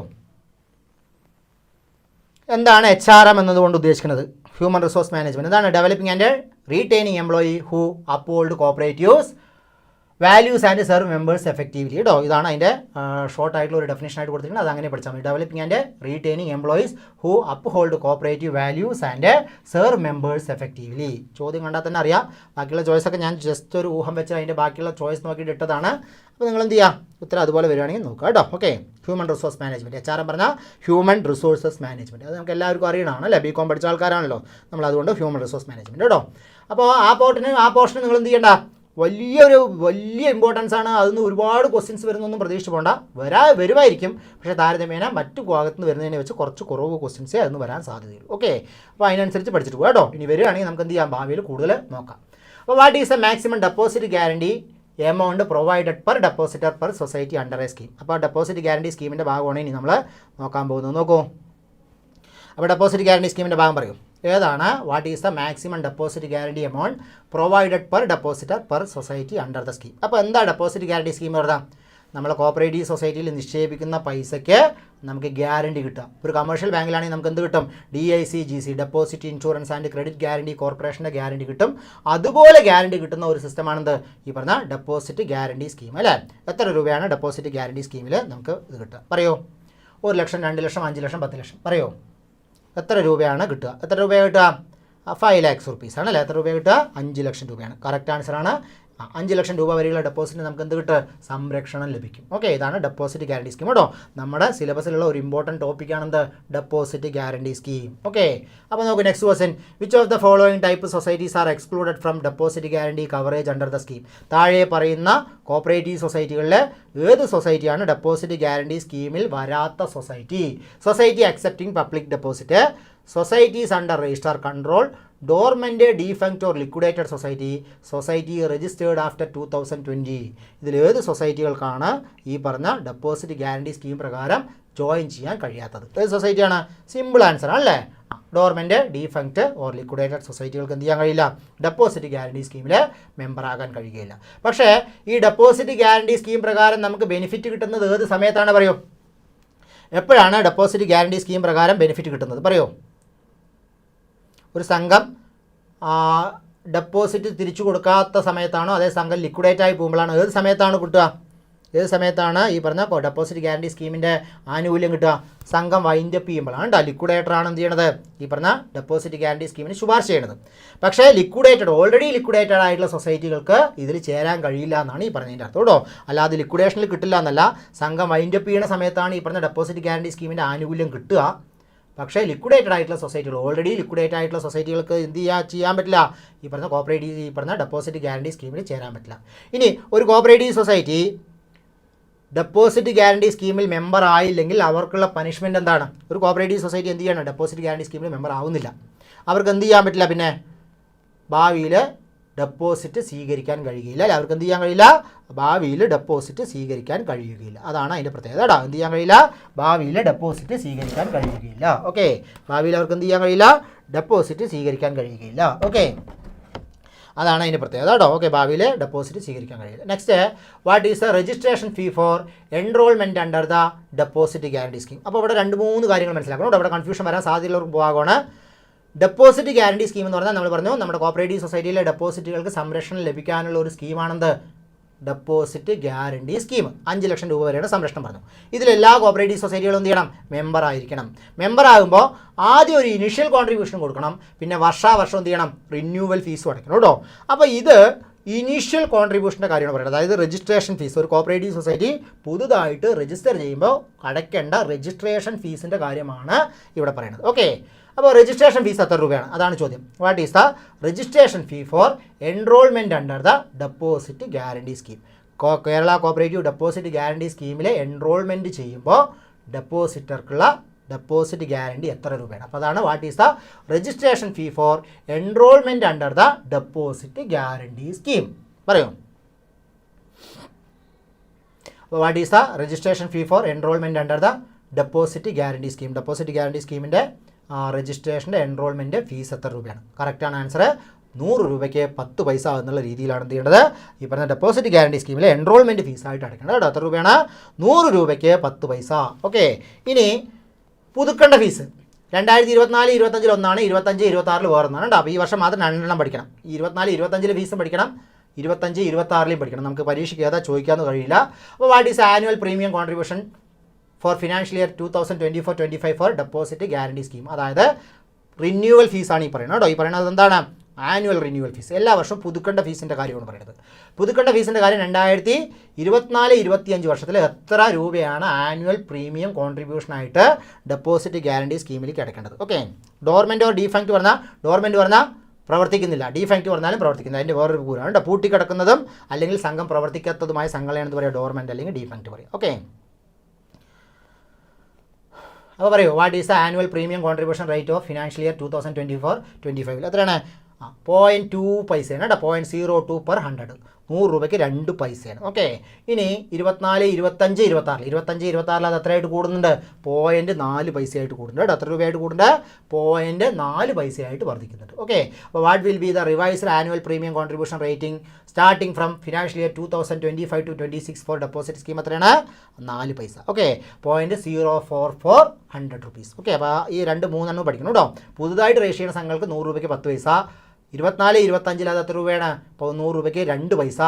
25, 26 മുതൽ 100 രൂപയ്ക്ക് 4 പൈസ എന്നുള്ള രീതിയിലാണ് വർധനവ് വന്നതിന് ആനുവൽ പ്രീമിയമായിട്ട് അടയ്ക്കേണ്ടത്. ഓക്കെ, അപ്പോൾ ഈ പറഞ്ഞ 3 ക്വസ്റ്റ്യൻസും നിങ്ങൾ വ്യക്തമായിട്ട് മനസ്സിലാക്കി വയ്ക്കുക. ഓക്കെ, ഇനി നോക്കൂ, which of the following are eligible to borrow under the consortium lending scheme? എന്താണ് കൺസോഷ്യം ലെൻഡിങ് സ്കീം എന്ന് പറഞ്ഞാൽ? നമ്മുടെ ആക്റ്റിലുള്ളത് തന്നെയാണ് അല്ലേ? കൺസോഷ്യം ലെൻഡിങ് സ്കീം ഏതാ സെക്ഷൻ പറയൂ? കൺസോഷ്യം ലെൻഡിങ് സ്കീമിൻ്റെ സെക്ഷൻ പറയൂ. 57D റിസ്ക് ഫണ്ട് പറഞ്ഞു. ഏതാണ് സെക്ഷൻ? ഏത് സെക്ഷനിലാണ് കൺസോഷ്യം ലെൻഡിങ് സ്കീമിനെ കുറിച്ച്? 57C കറക്റ്റാണ് ആൻസർ. 57 സെക്ഷൻ 57Cയിലാണ് ഇതിനെ കുറിച്ച് പറയുന്നത്? കൺസോഷ്യം ലെൻഡിങ് സ്കീമിനെ കുറിച്ച് പറയുന്നത്. ഇതിലാണ് കൺസോഷ്യം ലെൻഡിങ് സ്കീമിനെ കുറിച്ച് പറയുന്ന സെക്ഷൻ ഏതാണെന്ന് ചോദിച്ചാൽ സെക്ഷൻ 57Cയിലാണ് കൺസോഷ്യം ലെൻഡിങ് സ്കീമിനെ കുറിച്ച് പറയുന്നത്. എന്താ കൺസോഷ്യം ലെൻഡിങ് സ്കീം പറഞ്ഞാൽ? ഈ പറഞ്ഞാൽ പ്രധാനമായിട്ട് മനസ്സിലാക്കേണ്ടത് ഇത് ഗവൺമെൻറ് പ്രൊവൈഡ് ചെയ്യുന്ന ഒരു ലോൺ ഫെസിലിറ്റിയാണെന്ത്? ഈ പറഞ്ഞ കൺസോഷ്യം ലെൻഡിങ് സ്കീം. അപ്പോൾ അതൊന്ന് ബേസിക്കായിട്ട് മനസ്സിലാക്കുക. നമ്മുടെ ഗവൺമെൻറ് പ്രൊവൈഡ് ചെയ്യുന്ന ഒരു ലോൺ ഫെസിലിറ്റിയാണ് കൺസോഷ്യം ലെൻഡിങ് സ്കീം. ഇത് കോപ്പറേറ്റീവ് സൊസൈറ്റികൾക്ക് മാത്രമല്ല ലഭിക്കുക. ആർക്കല്ല ലഭിക്കുക? കോപ്പറേറ്റീവ് സൊസൈറ്റികൾക്ക് മാത്രമല്ല ലഭിക്കുക. കോപ്പറേറ്റീവ് സൊസൈറ്റികൾക്ക് കിട്ടും, local authorities and developmental authorities കിട്ടും, any other institution of the similar nature notified by the government notify ചെയ്യുന്ന സിമിലർ നാച്ചറുള്ള മറ്റ് ഇൻസ്റ്റിറ്റ്യൂഷനുകൾക്ക് എന്ത് കിട്ടും? ഈ പറഞ്ഞ കൺസോഷ്യം ലെൻഡിങ് സ്കീം കിട്ടും. അപ്പോൾ കോപ്പറേറ്റീവ് സൊസൈറ്റിയുടെ ഇൻഫ്രാസ്ട്രക്ചർ ഡെവലപ്മെൻറ്റിന് വേണ്ടിയിട്ട് മാത്രമല്ല, ലോക്കൽ അതോറിറ്റീസിൻ്റെയും ഡെവലപ്മെൻറ്റൽ അതോറിറ്റീസിൻ്റെയും ഗവൺമെൻറ് നോട്ടിഫൈ ചെയ്യുന്ന മറ്റ് അതോറിറ്റികളുടെയൊക്കെ ഇൻഫ്രാസ്ട്രക്ചർ ഡെവലപ്മെൻറ്റിന് വേണ്ടിയിട്ട് എന്ത് കിട്ടും? കൺസോഷ്യം ലെൻഡിങ് സ്കീം കിട്ടും. ഓക്കെ, അപ്പോൾ കൺസോഷ്യം ലെൻഡിങ് സ്കീം എന്താണെന്ന് ചോദിച്ചാൽ എന്താണ്? ഡെപ്പോസിറ്റ് കേട്ടോ. നമ്മൾ നേരത്തെ പറഞ്ഞ ക്വസ്റ്റ്യനിൽ ഒരാൾ ഡൗട്ട് ചോദിക്കുകയാണ് 100 രൂപ എന്തിൻ്റെ 100 രൂപയാണെന്നാണ്. നമ്മൾ ഈ മുന്നത്ത് പറഞ്ഞ ക്വസ്റ്റ്യൻ ഉണ്ടല്ലോ, deposit guarantee scheme. Deposit guarantee scheme പറഞ്ഞാൽ എന്തിൻ്റെ അടിസ്ഥാനത്തിൽ കണക്കാക്കുക? ഡെപ്പോസിറ്റിൻ്റെ അടിസ്ഥാനത്തിൽ തന്നെയാണ് കേട്ടോ. 100 രൂപ പറഞ്ഞാൽ ഡെപ്പോസിറ്റിൻ്റെ എത്ര രൂപ ഡെപ്പോസിറ്റ്, അതിന് എത്ര 100 രൂപയുണ്ട് നോക്കുക, 100 രൂപയ്ക്ക് കേട്ടോ ഡെപ്പോസിറ്റ്. ഓക്കെ, നമ്മളിവിടെ പറഞ്ഞത് കൺസോർഷ്യൽ ലെൻഡിംഗ് സ്കീം. പറയൂ, കൺസോർഷ്യൽ ലെൻഡിംഗ് സ്കീം പറഞ്ഞാൽ കോപ്പറേറ്റീവ് സൊസൈറ്റികൾക്ക് മാത്രമല്ല ലഭിക്കുക, മറ്റ് സംഘങ്ങൾക്ക് ലഭിക്കും. അപ്പോൾ ഇതിൻ്റെ മറ്റ് സ്ഥാപനങ്ങളിൽ ലഭിക്കും. അപ്പോൾ ഇതിൻ്റെ കറക്റ്റ് ആൻസർ എന്താണ് പറയൂ? Which of the following are eligible to borrow under the consortial lending scheme. Consortial lending scheme പ്രകാരം ആർക്കൊക്കെ ബോറോ ചെയ്യാം? രജിസ്റ്റേർഡ് കോപ്പറേറ്റീവ് സൊസൈറ്റികൾക്ക് ബോറോ ചെയ്യാം, ലോക്കൽ അതോറിറ്റീസ് ആൻഡ് ഡെവലപ്മെൻറ്റൽ അതോറിറ്റീസിന് ബോറോ ചെയ്യാം, any other institution of similar nature notified by the government notify ചെയ്യുന്ന മറ്റ് ഇൻസ്റ്റിറ്റ്യൂഷനും എന്ത് ചെയ്യാം?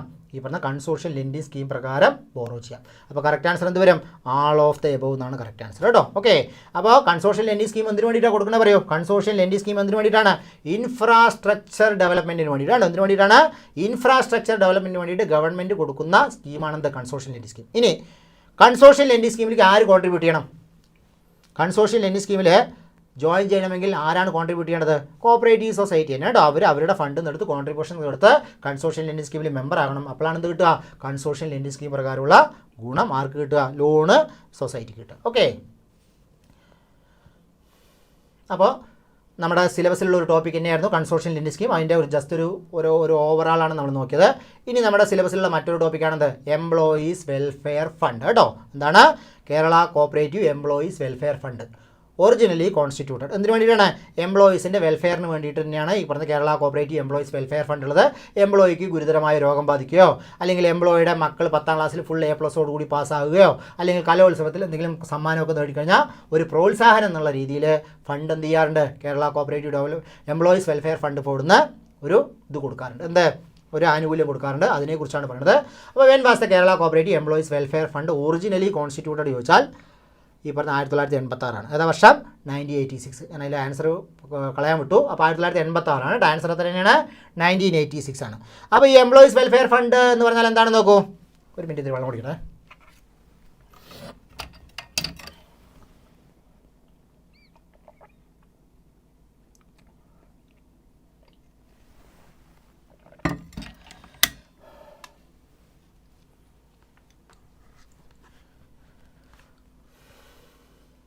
അപ്പോൾ Kerala cooperative employees welfare fund was constituted in 1986. ആ ഡേറ്റ് പഠിച്ചു വയ്ക്കുക. 30/9/1986 for the welfare of cooperative society employee. Cooperative സൊസൈറ്റിയുടെ എംപ്ലോയീസിന് വേണ്ടിയിട്ട് 1986 30/9 എന്ത് കൊണ്ടുവന്നത്? എംപ്ലോയീസ് വെൽഫെയർ ഫണ്ട് കൊണ്ടുവന്നത്. In 1992, 1992, it was restructured as a Kerala State Cooperative Employees Welfare Board. It aimed to provide broader financial aid and support to regular employees. അപ്പോൾ ഒരു cooperative സൊസൈറ്റിയിലെ സ്ഥിരം ജീവനക്കാർക്ക് സപ്പോർട്ടും ഫിനാൻഷ്യൽ സഹായവും കൊടുക്കാൻ വേണ്ടിയിട്ട് 1986 കോപ്പറേറ്റീവ് എംപ്ലോയീസ് വെൽഫെയർ ഫണ്ടായിട്ടും പിന്നീട് അതിനെ Kerala state cooperative employees welfare ബോർഡായിട്ടും എന്ത് ചെയ്തു? രൂപീകരിച്ചു. അപ്പോൾ കോപ്പറേറ്റീവ് സൊസൈറ്റിയുടെ എംപ്ലോയിയുടെ കയ്യിൽ നിന്നും എല്ലാ മാസവും എന്ത് ചെയ്യാറുണ്ട്? ശമ്പളത്തിൽ നിന്ന് വെൽഫെയർ ഫണ്ടിക്ക് ഒരു എമൗണ്ട് പിടിക്കാറുണ്ട്. അതേ വിഹിതം ആര് തന്നെ അടയ്ക്കും? കോപ്പറേറ്റീവ് സൊസൈറ്റിയും അടയ്ക്കും. ഓക്കെ, അപ്പോൾ ഒരേ എമൗണ്ട് എംപ്ലോയിയുടെ ഭാഗത്ത് നിന്ന് പിടിക്കും, അതേ വിഹിതം ആരും അടയ്ക്കും? സൊസൈറ്റി അടയ്ക്കും. രണ്ടും കൂടി റിട്ടേൺ ചെയ്യുന്ന സമയത്ത് എന്ത് ചെയ്യാറുണ്ട്? എംപ്ലോയിക്ക് തന്നെ തിരിച്ചു കൊടുക്കാറുണ്ട് കേട്ടോ. പലിശ സഹിതം തിരിച്ചു കൊടുക്കാറുണ്ട്. അങ്ങനെ ഒരു സ്കീമാണ് എംപ്ലോയീസ് വെൽഫെയർ സ്കീം. അപ്പോൾ നമ്മൾ ഭാവിയിൽ നമുക്ക് കോപ്പറേറ്റീവ് ബാങ്കിൽ ജോലി കിട്ടുമ്പോൾ എന്ത് ചെയ്യും? നമ്മളും വെൽഫെയർ ബോർഡിലെ മെമ്പറാവും. നമ്മുടെ മക്കൾ 10ാം ക്ലാസ്സിൽ ഫുൾ A+ വാങ്ങിയാൽ നമുക്ക് എന്ത് കിട്ടും? ഈ പറഞ്ഞ മക്കൾക്ക് ബോർഡിൽ നിന്ന് എന്ത് കിട്ടും? സമ്മാനങ്ങൾ കിട്ടും കേട്ടോ. ഓക്കെ, ക്യാഷ് അവാർഡാണ് കിട്ടുക. ക്യാഷ് അവാർഡ് എത്രയൊക്കെയാണെന്നൊക്കെ നമുക്ക് പിന്നെ പഠിക്കാം കേട്ടോ. ഓക്കെ, ഇതിൽ തന്നെ ഞാൻ ക്വസ്റ്റ്യൻ ആയിട്ടിട്ടുണ്ട്. അപ്പോൾ അതാണ് Kerala cooperative employees welfare fund board കേട്ടോ. അപ്പോൾ ഇതിലൊക്കെ ജോയിൻ ചെയ്യുന്നതിനെ കുറിച്ച് നമ്മൾ എപ്പോഴും സ്വപ്നം കാണണം കേട്ടോ. നമ്മൾ ഇതിൽ മെമ്പർ ആവണ്ടേ? വേണം. തീർച്ചയായിട്ടും നമ്മൾക്ക് ഇതിൽ മെമ്പർ ആവണം. റിട്ടേർഡ് ആകുമ്പോൾ അതിൽ നിന്ന് കിട്ടുന്ന പൈസ കൊണ്ട് എന്ത് ചെയ്യണം? അടിപൊളിയായിട്ട് ജീവിക്കുമ്പോൾ കേട്ടോ. അപ്പോൾ കോപ്പറേറ്റീവ് ബാങ്കിനെ നിങ്ങൾ ഒരിക്കലും അണ്ടർ എസ്റ്റിമേറ്റ് ചെയ്തത്. നമ്മൾ വിചാരിക്കുന്നതിനേക്കാൾ എത്രയോ വലിയ സാമ്പത്തിക ആനുകൂല്യമാണ് നമുക്ക് എന്ത് ചെയ്യാൻ പോണത്? കോപ്പറേറ്റീവ് ബാങ്കിൽ ജോലി കിട്ടുന്നതോടുകൂടി കിട്ടാൻ പോകുന്നത് കേട്ടോ. ഈ മേഖലയെക്കുറിച്ച് അറിവില്ലാത്ത ആൾക്കാർ ഇവിടെ അണ്ടർ എസ്റ്റിമേറ്റ് ചെയ്യപ്പെടാൻ സാധ്യതയുണ്ട്. അതായത് കോപ്പറേറ്റീവ് ബാങ്കിൽ പറഞ്ഞ നാമമാത്രമായ ശമ്പളമേ ഉള്ളൂ എന്ന് തെറ്റിദ്ധരിക്കാൻ സാധ്യതയുണ്ട്. അങ്ങനെയല്ല, കേരളത്തിലെ ഒരു LD ക്ലർക്കോ അല്ലെങ്കിൽ ഒരു UD ക്ലർക്കോ വാങ്ങുന്നതിനേക്കാൾ കൂടുതൽ സാലറി ഒരു ജൂനിയർ ക്ലർക്ക് കോപ്പറേറ്റീവ് ബാങ്കിൽ കിട്ടിയാൽ പോലും നമുക്ക് എന്ത് കിട്ടും? ഷുവറായിട്ടും കിട്ടും. ഇനിയിപ്പോൾ ഈ പറഞ്ഞ സെക്രട്ടറിയോ അസിസ്റ്റൻറ്റ് സെക്രട്ടറിയോ കിട്ടുകയാണെങ്കിൽ 50,000 50,000 രൂപയൊക്കെ എന്ത് കിട്ടാനുള്ള സാധ്യതയുണ്ട്? സാലറി നമുക്ക് കിട്ടാനുള്ള സാധ്യത കേട്ടോ. ഒരിക്കലും അണ്ടർ എസ്റ്റിമേറ്റ് ചെയ്യേണ്ട. നമ്മൾ വലിയ നിലവാരത്തിൽ വലിയ ശമ്പളത്തോടു കൂടി മികച്ച ജോലി കരസ്ഥമാക്കാൻ വേണ്ടി പഠിക്കുന്ന ആൾക്കാരാണ്. ആ ഒരു ലക്ഷ്യബോധം നിങ്ങൾക്ക് എല്ലാ സമയത്തും എല്ലാ കാലത്തും ഉണ്ടായിരിക്കണം കേട്ടോ. നമ്മൾ രാവിലെ ഉറങ്ങി എണീക്കുന്നത് തന്നെ എന്ത് സ്വപ്നം കണ്ടുകൊണ്ടായിരിക്കണം?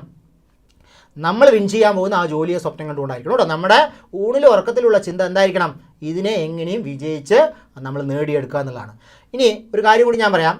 നിങ്ങൾ ഈ ജോലിക്ക് വേണ്ടി ഈ പരിശ്രമിക്കുന്നതൊക്കെ വളരെ നിസ്സാരമായ ഒരു പീരീഡാണ്. അതായത് ഭാവിയിൽ ജോലി കിട്ടുമ്പോൾ നിങ്ങൾക്ക് പഠിച്ചതായിട്ടൊരു ചെറിയ ഓർമ്മ മാത്രമേ ഉണ്ടാവും. അതായത് ഞാൻ ഇന്ന കാലത്ത് ഇന്ന സ്ഥലത്ത് ചെറുതായിട്ട് പഠിച്ചൊരു ചെറിയ ഓർമ്മ മാത്രമേ ഉള്ളൂ. കാരണം ഇതൊന്നുമല്ല വലിയ കാര്യം. ഭാവിയിൽ നിങ്ങൾ എത്രയോ കാലം എന്ത് ചെയ്യാണ്ട് ഈ പറഞ്ഞ ബാങ്കിൽ ജോലി നേടാനുള്ള ആളുകളാണ് കേട്ടോ. അപ്പോൾ നേടുക മാത്രമല്ല, അതുകൊണ്ട് നമ്മൾ അടിപൊളിയായിട്ട് എന്ത് ചെയ്യണം? ജീവിക്കും കൂടി ചെയ്യണം കേട്ടോ. അല്ലാതെ ജോലി കിട്ടുമ്പോൾ നമുക്ക് കടം കൂടി എന്നുള്ള ഒരു കൺസെപ്റ്റ് വരരുത്. ജോലി നമുക്ക് എന്തിനാണ്? നന്നായിട്ട് ജീവിക്കാനാണ്. സമൂഹത്തിൽ നല്ല എന്താ പറയുക എല്ലാ കാര്യങ്ങളും നടത്തിക്കൊണ്ട് എന്ത് ചെയ്യാം? ഇത്ര കാലം നമ്മൾ ബുദ്ധിമുട്ട് ജീവിച്ചില്ലേ, ഇനി നമുക്ക് കിട്ടുന്ന പൈസ സൂപ്പറായിട്ട് ജീവിക്കാനുള്ള കേട്ടോ. എടുത്തൊക്കെ വെക്കാം. നമ്മൾ പറഞ്ഞില്ലേ നമ്മൾ സമ്പാദ്യമൊക്കെ ചെയ്യാം. സമ്പാദ്യമൊക്കെ ഓട്ടോമാറ്റിക്കായിട്ട് എന്ത് ചെയ്യും? ഓട്ടോമാറ്റിക്കായിട്ട് അവിടെ ക്രിയേറ്റ് ചെയ്യപ്പെടും. നിങ്ങൾ ജോലിക്ക് പോകുന്ന എല്ലാ മാസവും ഇതുപോലെ വെൽഫെയർ ഫണ്ടായിട്ടും PF ആയിട്ടും പെൻഷൻ ഫണ്ടായിട്ടൊക്കെ എന്ത് ചെയ്യുന്നുണ്ട്? അവിടെ അക്വയർ ചെയ്യപ്പെടുന്നുണ്ട്. നമുക്ക് നമ്മുടെ കയ്യിൽ കിട്ടുന്ന ശമ്പളം ആദ്യത്തെ 5 വർഷത്തെ സാലറി നിങ്ങൾ എന്ത് ചെയ്യണം? നിങ്ങളുടെ അടിസ്ഥാന സൗകര്യ വികസനത്തിന് വേണ്ടി ഉപയോഗിക്കണം കേട്ടോ. 5 വർഷം കൊണ്ട് ഏകദേശം ഞാൻ പറയാം ഒരു 10-27 ലക്ഷം രൂപ എന്തായിട്ട് കിട്ടും? സാലറി ആയിട്ട് നമുക്ക് കിട്ടും. അതിൽ കുറച്ച് സേവിങ്സ് പോകും.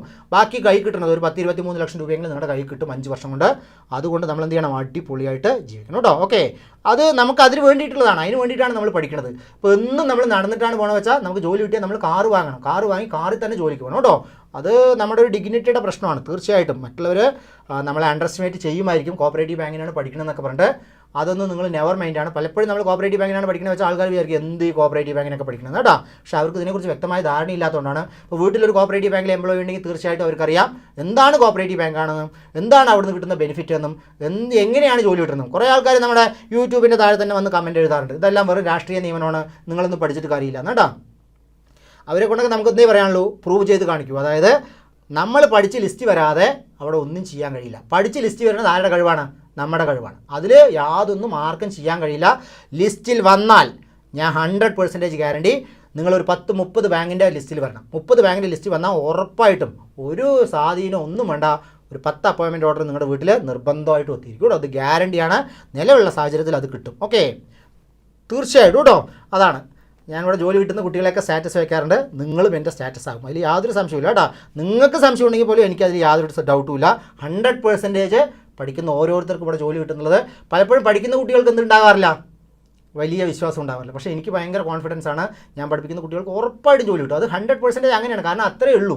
ഇതെന്ന് പറഞ്ഞു കഴിഞ്ഞാൽ നമ്മൾ സ്ഥിരമായിട്ട് കാണുന്നതുകൊണ്ട് ഇത് അത്ര വലിയ ബാലികേറാമലയായിട്ടൊന്നും ആരും കണക്കാക്കണ്ട. വളരെ നിസ്സാരമായിട്ട് നമുക്കൊരു ഡെഡിക്കേഷൻ ഉണ്ട്, ഒരു ചിട്ടയായ പഠനം ഉണ്ടെങ്കിൽ തീർച്ചയായിട്ടും എന്ത് ചെയ്യാം? ഒരു നിശ്ചിത സമയത്തിനുള്ളിൽ ജോലി വാങ്ങാം. വേറൊരു കാര്യം കൂടി ഇതിൻ്റെ കൂടെ തന്നെ പറയാം. ജോലി വാങ്ങാമെന്ന് പറഞ്ഞു കഴിഞ്ഞാൽ അപ്പോൾ 1 മാസം കൊണ്ട് ഞാൻ ജോലി വാങ്ങിത്തരുന്ന ആരും പ്രതീക്ഷിക്കേണ്ട. ഈ ക്രാഷ് കോഴ്സിലൊന്നും ജോലി കിട്ടാനുള്ള സാധ്യതയില്ല കേട്ടോ. സത്യം ഉള്ളതുപോലെ പറയുക എന്നുള്ളതാണ് നമ്മളതുകൊണ്ട് ക്രാഷ് കോഴ്സൊന്നും നടത്താറുമില്ല. ഇവിടെ ദേവിയ കോളേജിൽ യാതൊരു ക്രാഷ് കോഴ്സുകളും നമ്മൾ കണ്ടക്ട് ചെയ്യാറില്ല. പിന്നെ പരീക്ഷ വരുമ്പോൾ നമ്മൾ എന്ത് ചെയ്യാറുണ്ടോ? ഓൾറെഡി നന്നായിട്ട് പഠിച്ചു നിൽക്കുന്ന ആൾക്കാർക്ക് റിവിഷന് വേണ്ടിയിട്ട് നമുക്ക് ഒരു റിവിഷൻ കോഴ്സ് വേണമെന്ന് പറഞ്ഞാൽ ചിലപ്പോൾ ചെയ്ത് കൊടുക്കാറുണ്ട്.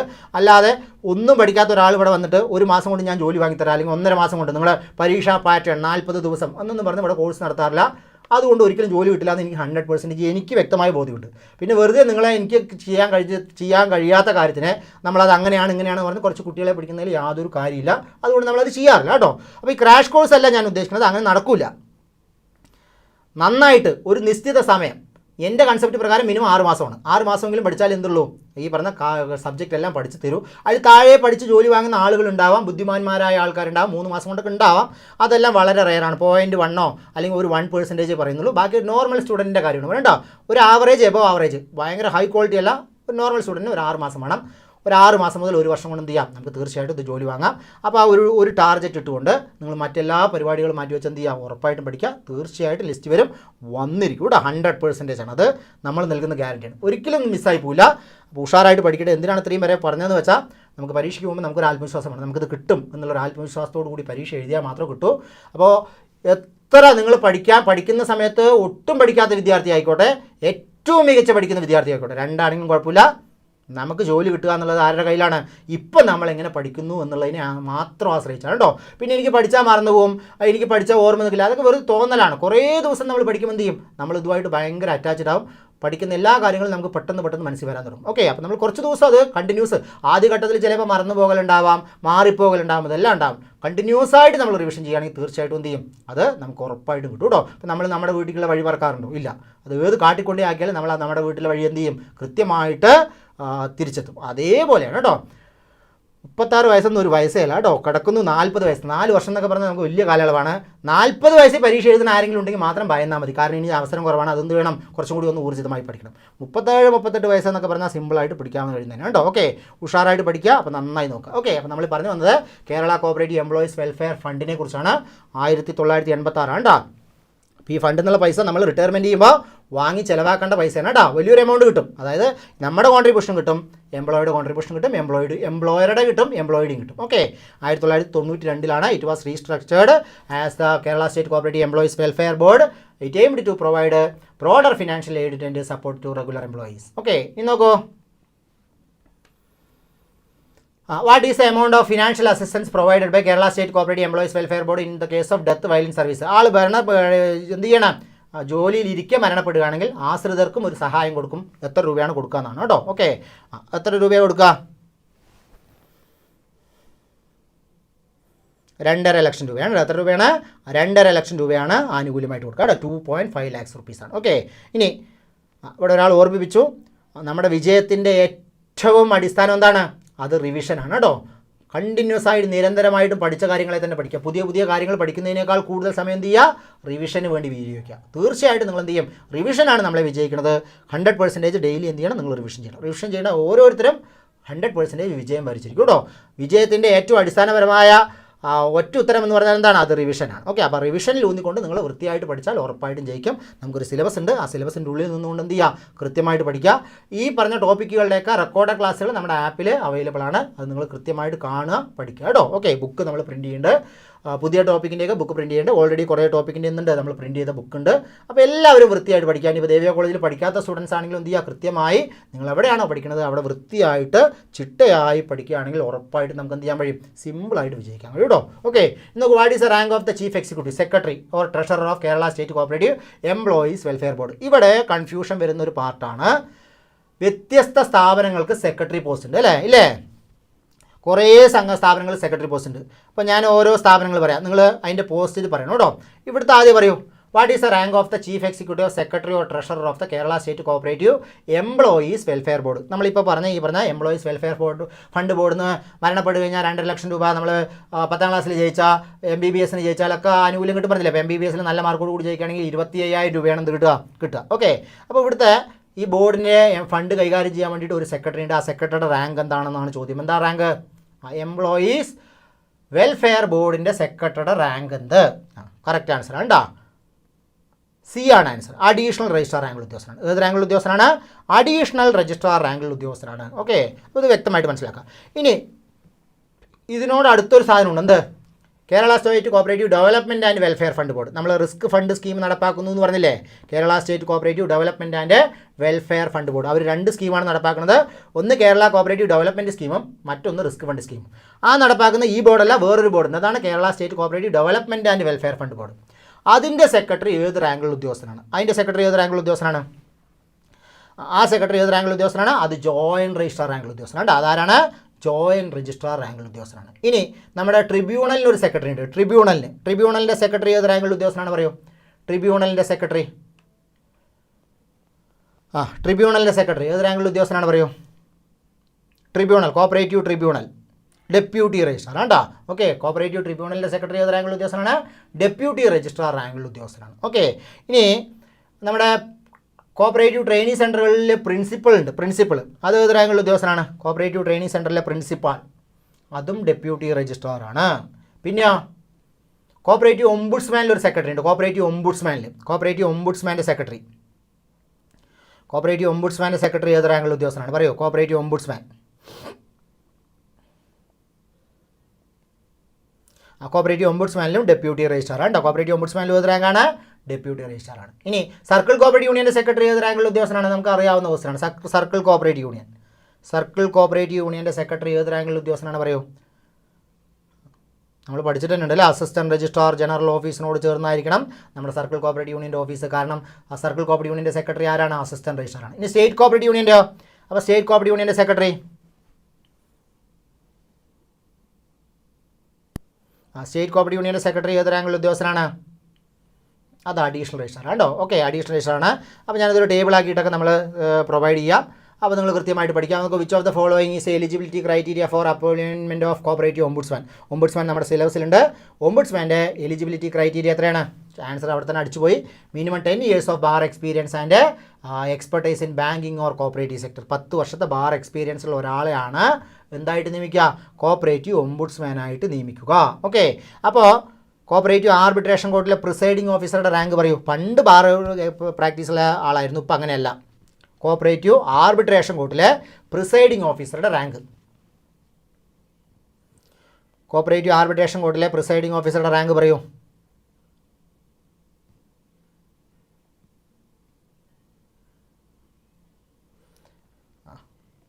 ഓക്കെ, മജിസ്ട്രേറ്റ് ആണ്. മുൻസിഫ് മജിസ്ട്രേറ്റ് റാങ്കുള്ള ആൾ ജൂനിയർ ജഡ്ജ് അല്ലേ, civil division, junior judge in civil division. Okay, മുൻസിഫ് മജിസ്ട്രേറ്റ് റാങ്കുള്ള ഉദ്യോഗസ്ഥനാണ് ആരായിട്ട് നിയമിക്കപ്പെടുന്നത്?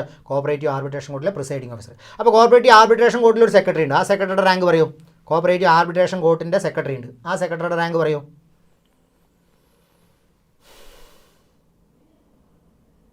കോപ്പറേറ്റീവ് ആർബിട്രേഷൻ കോർട്ടിലെ സെക്രട്ടറി അസിസ്റ്റൻറ്റ് രജിസ്ട്രാർ ആണല്ലേ. ഏത് റാങ്കുള്ള ഉദ്യോഗസ്ഥനാണ്? Assistant registrar. നമ്മുടെ PCRDBയുടെ വാല്യുവേഷൻ ഓഫീസറോ? PCRDBയുടെ valuation officer primary cooperative agriculture and rural development ബാങ്കിലെ വാല്യുവേഷൻ ഓഫീസർ അതും ആര് തന്നെയാണ്? അസിസ്റ്റൻറ്റ് രജിസ്ട്രാറാണ്. ആര് തന്നെയാണ്? അസിസ്റ്റൻറ്റ് രജിസ്ട്രാറാണ്. ഇനി KS കാർഡ് ബാങ്കിൽ, Kerala state cooperative agriculture and rural development ബാങ്കിൽ ഒരു അഡ്മിനിസ്ട്രേറ്റീവ് ഓഫീസർ ഉണ്ട്. അതായത് നമ്മുടെ PCRDBയിലെ വാല്യുവേഷൻ ഓഫീസറെ പോലെ KS കാർഡ് ബാങ്കിൽ ഒരു അഡ്മിനിസ്ട്രേറ്റീവ് ഓഫീസർ ഉണ്ട്. അദ്ദേഹത്തിൻ്റെ റാങ്ക് പറയൂ. KS കാർഡ് ബാങ്കിലെ അഡ്മിനിസ്ട്രേറ്റീവ് ഓഫീസറുടെ അത് അഡീഷണൽ രജിസ്ട്രാറാണ്. ഏത് റാങ്കുള്ള ഉദ്യോഗസ്ഥനാണ്? അഡീഷണൽ രജിസ്ട്രാറാണ്. ഓക്കെ, അപ്പോൾ എല്ലാവരും നന്നായിട്ട് പഠിച്ച ആൾക്കാരാണ്. നമുക്കൊക്കെ ജോലി കിട്ടിയില്ലെങ്കിൽ പിന്നെ ആർക്ക് ജോലി കിട്ടാനാണ്? ഈ പറഞ്ഞ ചോദ്യങ്ങൾക്കെല്ലാം ഉത്തരം എന്താ പറയുക, എക്സ്പ്രസ് വണ്ടി പോലെയാണ് ആൻസർ വരുന്നത്. ഞാൻ കുറച്ച് ആൾക്കാരെയൊക്കെ നോട്ട് ചെയ്യേണ്ട, അവർ കണ്ടിന്യൂസ് ആയിട്ട് എല്ലാ ക്വസ്റ്റിനും കറക്റ്റ് ആൻസറാണ് കേട്ടോ. നിങ്ങളൊന്ന് പേടിക്കുക വേണ്ട, ഉറപ്പായിട്ട് നമുക്ക് ജോലി കിട്ടും. ഇനി ജോലി എന്ന് പറഞ്ഞാൽ വെറും ഹാർഡ് വർക്ക് മാത്രം പോരാ, കുറച്ച് ദൈവഭാഗ്യം കൂടി വേണം. നമ്മുടെ പരീക്ഷയ്ക്ക് മൈനസ് മാർക്ക് ഇല്ലാത്തതുകൊണ്ട് ഒരു 95% ഹാർഡ് വർക്കും 5% എന്ത് വേണം? ഭാഗ്യവും വേണം കേട്ടോ. ഭാഗ്യവും കൂടി വേണം. എല്ലാ പരീക്ഷയിലും എല്ലാവരും ഭാഗ്യം കടാക്ഷിക്കില്ല, പക്ഷേ എല്ലാ പരീക്ഷയിലും ഒരാളെ ഭാഗ്യം കടാക്ഷിക്കാതിരിക്കില്ല. അപ്പോൾ നമുക്ക് നമ്മുടേതായ ഒരു ദിവസം ഹാർഡ് വർക്കും പ്രവർത്തിക്കും, അതിൻ്റെ കൂടെ എന്തും കൂടി വരും? ഒരു ഭാഗ്യവും കൂടി വരും. അല്ലാതെ വെറുതെ ഭാഗ്യം കൊണ്ട് മാത്രം ഒരിക്കലും ഒരാളും ജോലി കിട്ടിയിട്ടുണ്ടാവില്ല, ജോലി കിട്ടുകയുമില്ല. അപ്പോൾ ഭാഗ്യം മാത്രം പോരാ, നല്ല ഹാർഡ് വർക്കും 95% ഹാർഡ് വർക്കും ഒരു 5% ലക്കും കൂടി വേണം. കാരണം നമുക്ക് മൈനസ് മാർക്ക് ഇല്ലാത്തതുകൊണ്ടാണ് നമ്മൾ 5% ലക്കിന് കൊടുക്കുന്നത് കേട്ടോ. കാരണം രണ്ടുപേരും 80 മാർക്ക് ശരി എഴുതി, ബാക്കിയുള്ള 20 ക്വസ്റ്റ്യൻ രണ്ടുപേരും കറക്കി കുത്തി. ഒരാൾക്ക് 10 ശരിയായി, ഒരാൾക്ക് 5 ശരിയായി പറഞ്ഞാൽ അതിനെയാണ് നമ്മൾ ഭാഗ്യം എന്ന് പറയുന്നത് അല്ലേ. അപ്പോൾ ഭാഗ്യം ദൈവം ഒരിക്കലും നമുക്ക് എല്ലാ സമയത്തും എന്ത് ചെയ്യില്ല, മാറ്റി നിർത്തില്ല. ഒരു സമയത്ത് നമുക്ക് വരും, അത് നമ്മുടെ ടേൺ. നമ്മൾ നന്നായിട്ട് ഹാർഡ് വർക്ക് ചെയ്തിട്ടുണ്ടെങ്കിൽ അതിൻ്റെ കൂടെ ഭാഗ്യം എന്ത് ചെയ്യും? ഓട്ടോമാറ്റിക്കായിട്ട് വരും കേട്ടോ. അപ്പോൾ ഭാഗ്യമില്ലാന്നൊന്നും ആരും വിചാരിക്കേണ്ട, എല്ലാവർക്കും ഭാഗ്യമുള്ള ആൾക്കാരാണ്. അപ്പോൾ ഇവിടെ കുറേ ആൾക്കാർ കണ്ടിന്യൂസ് ആയിട്ട് ശരി ഉത്തരം പറയുന്നുണ്ട്. അവർക്കൊക്കെ 100% എന്ത് ചെയ്യും? 100% ജോലി കിട്ടും കേട്ടോ. അവരൊന്നും പേടിക്കുക വേണ്ട, 100% നമ്മൾ നെക്സ്റ്റ് പരീക്ഷയിൽ തന്നെ കയറിയിരിക്കും കേട്ടോ. ഓക്കെ, അപ്പോൾ നോക്കൂ, സ്റ്റേറ്റ് കോപ്പറേറ്റീവ് യൂണിയൻ്റെ സെക്രട്ടറി ആരാണ്? അഡീഷണൽ രജിസ്ട്രാറാണ്. നമ്മളിപ്പോൾ പറഞ്ഞ പോസ്റ്റ് തന്നെയാണ് കേട്ടോ. സർക്കിൾ കോപ്പറേറ്റീവ് യൂണിയൻ്റെ സെക്രട്ടറി എക്സ് ഒഫീഷ്യൽ പോസ്റ്റാണ്, അസിസ്റ്റൻറ്റ് രജിസ്ട്രാറാണ്. എംപ്ലോയീസ് വെൽഫെയർ ഫണ്ട് ബോർഡ്, നമ്മളിപ്പോൾ പറഞ്ഞ എംപ്ലോയീസ് വെൽഫെയർ ഫണ്ട് ബോർഡിൽ അഡീഷണൽ രജിസ്ട്രാറാണ്. Cooperative development and welfare fund ബോർഡിൽ ജോയിൻറ്റ് രജിസ്ട്രാറാണ്. കോപ്പറേറ്റീവ് ട്രിബ്യൂണലിൽ ഡെപ്യൂട്ടി രജിസ്ട്രാറാണ്. അതേപോലെ തന്നെ കോപ്പറേറ്റീവ് ഓംബുഡ്സ്മാനിൽ വന്നാണ് ഡെപ്യൂട്ടി രജിസ്ട്രാറാണ് കേട്ടോ. എല്ലാവരും ഞാൻ അടിച്ചിട്ടില്ല, ബാക്കിയുള്ള ക്വസ്റ്റ്യൻസ് ഒക്കെ നമ്മളിപ്പോൾ പറഞ്ഞു. ഇനി who excise administrative control over the cooperative ombudsman. Cooperative ഓംബുഡ്സ്മാനിൽ ആർക്കാണ് അഡ്മിനിസ്ട്രേറ്റീവ് കൺട്രോൾ ഉള്ളത്? ആർക്കാണ് പറയൂ? കോപ്പറേറ്റീവ് ഓംബുഡ്സ്മാനിൽ ആർക്കാണ് അഡ്മിനിസ്ട്രേറ്റീവ് കൺട്രോൾ ഉള്ളത്? Who excise administrative control over the cooperative ombudsman. Cooperative ഓംബുഡ്സ്മാനെ മുകളിൽ ആർക്കാണ് അഡ്മിനിസ്ട്രേറ്റീവ് കൺട്രോൾ ഉള്ളത്? ആർക്കായിരിക്കും? ഗവൺമെൻറ്റിനായിരിക്കുമോ രജിസ്ട്രാറായിരിക്കുമോ? തീർച്ചയായിട്ടും അത് ഗവൺമെൻറ്റിനാണ് കേട്ടോ. കാരണം കോപ്പറേറ്റീവ് ഓംബുഡ്സ്മാനെ നിയമിക്കുന്ന ആരാണ്? ഗവൺമെൻറ്റാണ്. കോപ്പറേറ്റീവ് ഓംബുഡ്സ്മാൻ ഗവൺമെൻറ്റിൻ്റെ അണ്ടറിലാണ് പ്രവർത്തിക്കുന്നത്. 10 വർഷത്തെ ബാർ എക്സ്പീരിയൻസ് ഉള്ള കോപ്പറേറ്റീവ് മേഖലയിലോ ബാങ്കിങ് മേഖലയിലൊക്കെ എക്സ്പെർട്ടൈസ് ഉള്ള ഒരാളെ ഗവൺമെൻറ്റാണ് നിയമിക്കുന്നത്. അതുകൊണ്ട് തന്നെ അയാളുടെ വർക്ക് അസസ് ചെയ്യുന്നത് ആരാണ്? രജിസ്ട്രാർ മുഖാന്തരം ഗവൺമെൻറ്റിക്കാണ് റിപ്പോർട്ട് കൊടുക്കേണ്ടത്. ഓക്കെ, അപ്പോൾ അത് ഗവൺമെൻറ്റാണ് കേട്ടോ. ഓക്കെ, നെക്സ്റ്റ് നോക്കൂ, what is the time limit for filing A complaint before the ombudsman under the Kerala cooperative ombudsman scheme? Ombudsman scheme പ്രകാരം ഒരു കംപ്ലയിൻറ്റ് ഫയൽ ചെയ്യാനുള്ള കാലാവധി എത്രയാണ് പറയോ? ഒരു കോപ്പറേറ്റീവ് ഓംബുഡ്സ്മാനിൽ കംപ്ലയിൻറ്റ് ഫയൽ ചെയ്യാനുള്ള ടൈം പീരീഡ് പറയോ? കോപ്പറേറ്റീവ് ഓംബുഡ്സ്മാനിൽ കംപ്ലയിൻറ്റ് ഫയൽ ചെയ്യാനുള്ള പരിധി എത്രയാണ്? 5 വർഷമാണ് കേട്ടോ. എത്ര വർഷമാണ്? 5 years ആണ്. ഇതൊക്കെ നമുക്ക് സിമ്പിൾ ക്വസ്റ്റ്യൻ ആണ്. ഒരിക്കൽ പഠിച്ചാൽ പിന്നെ എന്ത് ചെയ്യേണ്ട കാര്യമില്ല, മറക്കേണ്ട കാര്യമില്ല. 5 വർഷത്തിനുള്ളിൽ നമുക്കൊരു കംപ്ലയിൻറ്റ് ഉണ്ടായിട്ട് 5 വർഷത്തിനുള്ളിൽ എന്ത് ചെയ്യാം? കോപ്പറേറ്റീവ് ഓംബുഡ്സ്മാനിൽ പരാതി പോകാം. ഇനി ഓംബുഡ്സ്മാൻ്റെ കാര്യം പറയുകയാണെങ്കിൽ ആരൊക്കെ തമ്മിലുള്ള പരാതി എടുക്കുക? ഇപ്പോൾ 2 എംപ്ലോയി തമ്മിൽ സീനിയോറിറ്റിയിൽ തർക്കമുണ്ട്. കോപ്പറേറ്റീവ് ഓംബുഡ്സ്മാനിൽ പരാതിക്ക് പോകാൻ പറ്റുമോ ഇല്ലയോ? കോപ്പറേറ്റീവ് ഓംബുഡ്സ്മാനിൽ പരാതി പോകാൻ പറ്റുമോ? 2 ജീവനക്കാർ തമ്മിൽ സീനിയോറിറ്റിയുടെ തർക്കം പോകാൻ പറ്റുമോ ഇല്ലയോ? പറ്റില്ല. അത് നേരെ നമ്മളവിടെ പോകാൻ പറയും, ആർബിട്രേഷൻ കോർട്ടിൽ പോകാൻ പറയും. നോൺ മോണിറ്ററി ഡിസ്പ്യൂട്ടാണ്, ആർബിട്രേഷൻ കോർട്ടിൽ പോകാൻ പറയും. ആരൊക്കെ തമ്മിലുള്ള പരാതിയാണ് കോപ്പറേറ്റീവ് ഓംബുഡ്സ്മാനിൽ പോകുക? മെമ്പറും സൊസൈറ്റിയും തമ്മിലുള്ള പരാതിക്കാണ് അവിടെ സമീപിക്കേണ്ടത്, കോപ്പറേറ്റീവ് ഓംബുഡ്സ്മാനെ സമീപിക്കേണ്ടത് കേട്ടോ. മെമ്പറും ഈ പറഞ്ഞ കോപ്പറേറ്റീവ് സൊസൈറ്റി തമ്മിൽ. ഇനി കോപ്പറേറ്റീവ് ഓംബുഡ്സ്മാൻ പോയി കഴിഞ്ഞാൽ എന്താ ചെയ്യുക? അപ്പം തന്നെ ഓർഡറാക്കി തരുമൊന്നുമില്ല. അവർ ചർച്ചയുടെ ആൾക്കാരാണ്. മീഡിയേഷൻ വഴിയും റീകൺസീലിയേഷൻ വഴിയും പരാതികൾ പരിഹരിക്കുന്ന ഒരു സ്ഥാപനമാണെന്ത്? ഈ പറഞ്ഞ കോപ്പറേറ്റീവ് ഓംബുഡ്സ്മാൻ. അത് സോൾവ് ആയില്ലെങ്കിൽ മാത്രമേ ഫൈനൽ ഓർഡർ ആരിടൂ? കോപ്പറേറ്റീവ് ഓംബുഡ്സ്മാൻ ഇടൂ. അപ്പോൾ അവർ ചർച്ച ചെയ്ത് രണ്ടുപേരുടെയും തർക്കങ്ങൾ പരിഹരിക്കുക. അതായത് കോപ്പറേറ്റീവ് സൊസൈറ്റിയിൽ നിന്ന് ലോൺ കിട്ടിയില്ല, കൂടുതൽ പൈസ ഈടാക്കി, പലിശ കൂടുതൽ വാങ്ങി, ലോൺ കൃത്യമായിട്ട് എല്ലാ രേഖകളും ഉണ്ടായിട്ട് എനിക്ക് ലോൺ അനുവദിച്ചില്ല, അക്കൗണ്ട് തുടങ്ങാൻ സമ്മതിച്ചില്ല, അക്കൗണ്ട് ക്ലോസ് ചെയ്യാൻ സമ്മതിച്ചില്ല, ATM കാർഡിൽ അല്ലെങ്കിൽ debit card credit card service ശരിയല്ല, ഇത്തരത്തിലുള്ള പരാതികളൊക്കെയാണ് നമ്മളവിടെ പോകാം, ഓംബുഡ്സ്മാനിൽ പോകാം. ഓൾറെഡി നമ്മൾ ട്രിബ്യൂണലിൽ പോയിട്ടുള്ള കേസുകളോ അല്ലെങ്കിൽ ലേബർ കോർട്ടിലോ കോപ്പറേറ്റീവ് ആർബിട്രേഷൻ കോർട്ടിലോ ഒക്കെ പരാതി കൊടുത്തിട്ടുള്ള കേസുകളോ പരാതിയിൽ തീർപ്പായിട്ടുള്ള കേസുകളോ ഓംബുഡ്സ്മാനിൽ എടുക്കുകയില്ല. അതേപോലെ തന്നെ വലിയ അന്വേഷണങ്ങൾ ആവശ്യമുള്ള മിസ്അപ്രോപ്രിയേഷൻ പോലുള്ള കേസുകൾ അവിടെ എടുക്കില്ല, കോപ്പറേറ്റീവ് ഓംബുഡ്സ്മാനിൽ എടുക്കില്ല. ഓക്കെ, ഇതൊക്കെ ഓംബുഡ്സ്മാൻ്റെ ക്ലാസ് പഠിക്കുമ്പോൾ നമുക്ക് അവിടെ ഡീറ്റെയിൽഡ് ആയിട്ട് പഠിക്കാവുന്നതാണ്. അപ്പോൾ ഈ ഓംബുഡ്സ്മാൻ 5 വർഷത്തിന് അടുത്തുള്ള പരാതികളാണ് എന്ത് ചെയ്യുക? സ്വീകരിക്കുക. ഓക്കെ, നെക്സ്റ്റ് നോക്കൂ, under which section was Kerala cooperative employee self financing pension scheme introduced? ഇനി വേറൊരു സബ്ജക്റ്റാണ് എന്ത്? നമ്മുടെ പെൻഷൻ സ്കീം. അപ്പോൾ ഇതോടുകൂടി നമുക്ക് എന്ത് ചെയ്യാം? അവസാനിപ്പിക്കാം. ഈ പെൻഷൻ സ്കീമും കൂടി പറഞ്ഞിട്ട് അവസാനിപ്പിക്കാം. 8:30 വരെയാണ് ക്ലാസ് പറഞ്ഞത്, തീർന്നില്ല, കുറച്ചും കൂടി ടോപ്പിക് ഉണ്ട്. അപ്പോൾ അതും കൂടി തീർത്തിട്ട് നമുക്ക് നിർത്താം. ഓക്കെ, അപ്പോൾ under which section was Kerala cooperative employee self financing pension scheme introduced? എപ്പോഴാണ് പറയുക പെൻഷൻ സ്കീം? സെക്ഷൻ 80A അല്ലേ, 80A പെൻഷൻ സ്കീമിനെ കുറിച്ച് പറയുന്നത്. അതായത് നമ്മൾ കോപ്പറേറ്റീവ് സൊസൈറ്റിയിൽ നിന്ന് റിട്ടയർഡ് ആകുമ്പോൾ നമുക്ക് കിട്ടുന്ന മറ്റൊരു ആനുകൂല്യമാണെന്ത്? പെൻഷൻ. അപ്പോൾ സിമ്പിളായിട്ടൊരു ചോദ്യം കേട്ടോ, വൈകിപ്പിക്കുന്നില്ല, ടൈം കളയുന്നില്ല, ജസ്റ്റ് ഇതും കൂടി പറഞ്ഞിട്ട് നിർത്താം. നമുക്ക് കുറച്ചും കൂടി ടോപ്പിക്ക് ഡിസ്കസ് ചെയ്തിട്ടുണ്ട്, നമുക്ക് പിന്നീട് ക്ലാസ്സിൽ ഡിസ്കസ് ചെയ്യാം. ഈ പെൻഷൻ്റെ ഭാഗം കൂടി പറഞ്ഞിട്ട് നിർത്താം കേട്ടോ. അപ്പോൾ പെൻഷൻ കിട്ടുന്നതിന് വേണ്ടിയിട്ട് നമ്മുടെ ഭാഗത്ത് നിന്ന് വല്ല പൈസ അടക്കേണ്ടതുണ്ടോ ഇല്ലയോ? കോപ്പറേറ്റീവ് സൊസൈറ്റിയിൽ പെൻഷൻ കിട്ടാൻ വേണ്ടിയിട്ട് ഇപ്പോൾ നമ്മൾ വെൽഫെയർ ഫണ്ട് കിട്ടാൻ വേണ്ടിയിട്ട് നമ്മുടെ ഭാഗത്ത് നിന്ന് എന്ത് ചെയ്യണം? കോൺട്രിബ്യൂഷൻ കൊടുക്കണം. സൊസൈറ്റിയുടെ ഭാഗത്തും കോൺട്രിബ്യൂഷൻ കൊടുക്കണം. കോപ്പറേറ്റീവ് സൊസൈറ്റിയിൽ പെൻഷൻ കിട്ടാൻ വേണ്ടിയിട്ട് ഈ പറഞ്ഞ കോൺട്രിബ്യൂട്ടറി പെൻഷനാണ് എന്നുള്ളത് കൊണ്ട് നമ്മൾ എന്തെങ്കിലും കോൺട്രിബ്യൂഷൻ കൊടുക്കേണ്ടതുണ്ടോ ഇല്ലയോ എന്നാണ് ചോദ്യം. കൊടുക്കേണ്ടതുണ്ടോ? ഇല്ല, നമ്മുടെ ഭാഗത്ത് നിന്ന് ഒന്നും പിടിക്കില്ല. ആര് കൊടുക്കും? സൊസൈറ്റി അടയ്ക്കും. നമ്മൾ കോപ്പറേറ്റീവ് ബാങ്കിലെ പെൻഷൻ സ്കീമിൻ്റെ സ്കീം നിങ്ങൾക്ക് വ്യക്തമായിട്ട് അറിഞ്ഞിരുന്നോളൂ. നമ്മുടെ ഇത് പൈസ പിടിക്കും, അത് നീ എവിടെ അടയ്ക്കും? പ്രൊവിഡൻറ്റ് ഫണ്ടിലേക്ക് അടയ്ക്കും. നമ്മുടെ PF പ്രൊവിഡൻറ്റ് ഫണ്ട് റിട്ടയർഡ് ആകുമ്പോൾ പലിശ സഹിതം തിരിച്ചു തരേണ്ട പൈസയാണെന്ത്? Provident fund. അല്ലെങ്കിൽ നമുക്കതിന് എന്ത് ചെയ്യാം? ലോൺ എടുക്കാം. ലോൺ എടുക്കാത്ത തിരിച്ചടയ്ക്കാത്ത രീതിയിലൊക്കെ ലോൺ എടുക്കാം. അതൊക്കെ നമുക്ക് മറ്റൊരു ക്ലാസ്സിൽ വളരെ ഡീറ്റെയിൽ ആയിട്ട് ഡിസ്കസ് ചെയ്യാം. അപ്പോൾ എംപ്ലോയിയുടെ കോൺട്രിബ്യൂഷൻ അവിടെ അടയ്ക്കും, പ്രൊവിഡൻറ്റ് ഫണ്ടിലേക്ക് അടയ്ക്കും.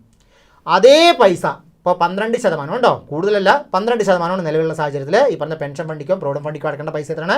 12% ആണ്. അപ്പോൾ എംപ്ലോയിയുടെ കോൺട്രിബ്യൂഷൻ പ്രൊവിഡൻറ്റ് ഫണ്ടിക്ക് അടയ്ക്കുമ്പോൾ ബാങ്കിൻ്റെ കോൺട്രിബ്യൂഷൻ അവിടെ അടയ്ക്കും, പെൻഷൻ ഫണ്ടിക്ക് അടയ്ക്കും. ഓക്കെ, അപ്പോൾ നമ്മുടെ കയ്യിൽ നിന്ന് ഒരു പൈസയും എടുക്കുന്നില്ല.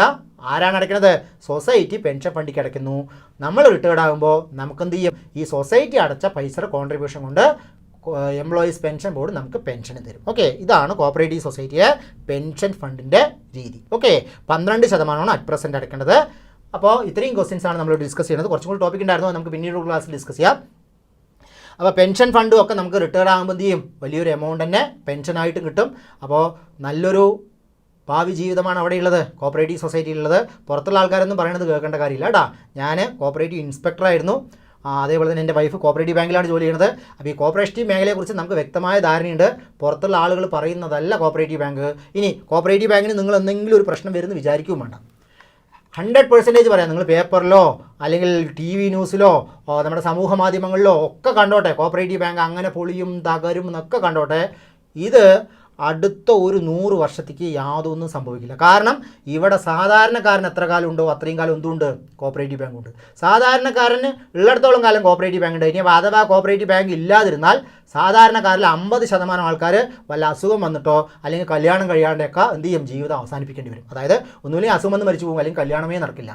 അങ്ങനെയുള്ള 2 സിറ്റുവേഷൻ നടക്കും. കാരണം സാധാരണക്കാർക്ക് ഒരു സിവിൽ സ്കോറും നോക്കാതെ നമ്മുടെ മാനുഷിക പരിഗണന മാത്രം വെച്ച് ലോൺ കൊടുക്കുന്ന സ്ഥാപനങ്ങളാണിത് കോപ്പറേറ്റീവ് ബാങ്ക്. രാഷ്ട്രീയക്കാർ പലതും പറയും അങ്ങനെ അഴിമതിയാണ് ഇങ്ങനെ അഴിമതിയാണെന്ന്.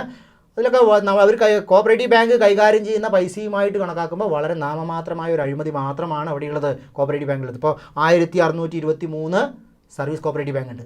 അതിൽ എത്ര ബാങ്കിൽ പ്രശ്നമുണ്ടോ ചോദിച്ചാൽ വളരെ എണ്ണാവുന്ന, കയ്യിൽ വിരലിലെണ്ണാവുന്നതോ അല്ലെങ്കിൽ നമ്പേഴ്സ് ഇട്ട് ഒരു 10ഓ 20ഓ സംഘങ്ങളിലാണ് ആകെ പ്രോബ്ലംസ് ഉള്ളത്. ബാക്കിയുള്ളതെല്ലാം നന്നായിട്ട് പ്രവർത്തിക്കണം. അത് മിസ്മാനേജ്മെൻറ്റ് കൊണ്ടാണ്. അതൊരിക്കലും തകരുകയോ പൊളിയോ ഒന്നും ചെയ്യില്ല. അതൊക്കെ ചെയ്യാനുള്ള കഴിവുണ്ട്, തിരിച്ചു കൊടുക്കാനുള്ള കപ്പാസിറ്റിയും കഴിവും കോപ്പറേറ്റീവ് ഡിപ്പാർട്ട്മെൻറ്റിനുണ്ട്, ഗവൺമെൻറ്റിനുണ്ട്, സൊസൈറ്റിക്കുണ്ട്. ഓക്കെ, അപ്പോൾ അതൊന്നും പേടിച്ച് ആരും വിചാരിക്കേണ്ട. ഇതൊക്കെ എല്ലാ കാലത്തും എന്ത് ചെയ്യും, ഇതുപോലെ തന്നെ നിൽക്കും. ധൈര്യമായിട്ട് പഠിക്കൂ, ജോലി വാങ്ങൂ, സൂപ്പറായിട്ട് ജീവിക്കൂ. Okay, thank you.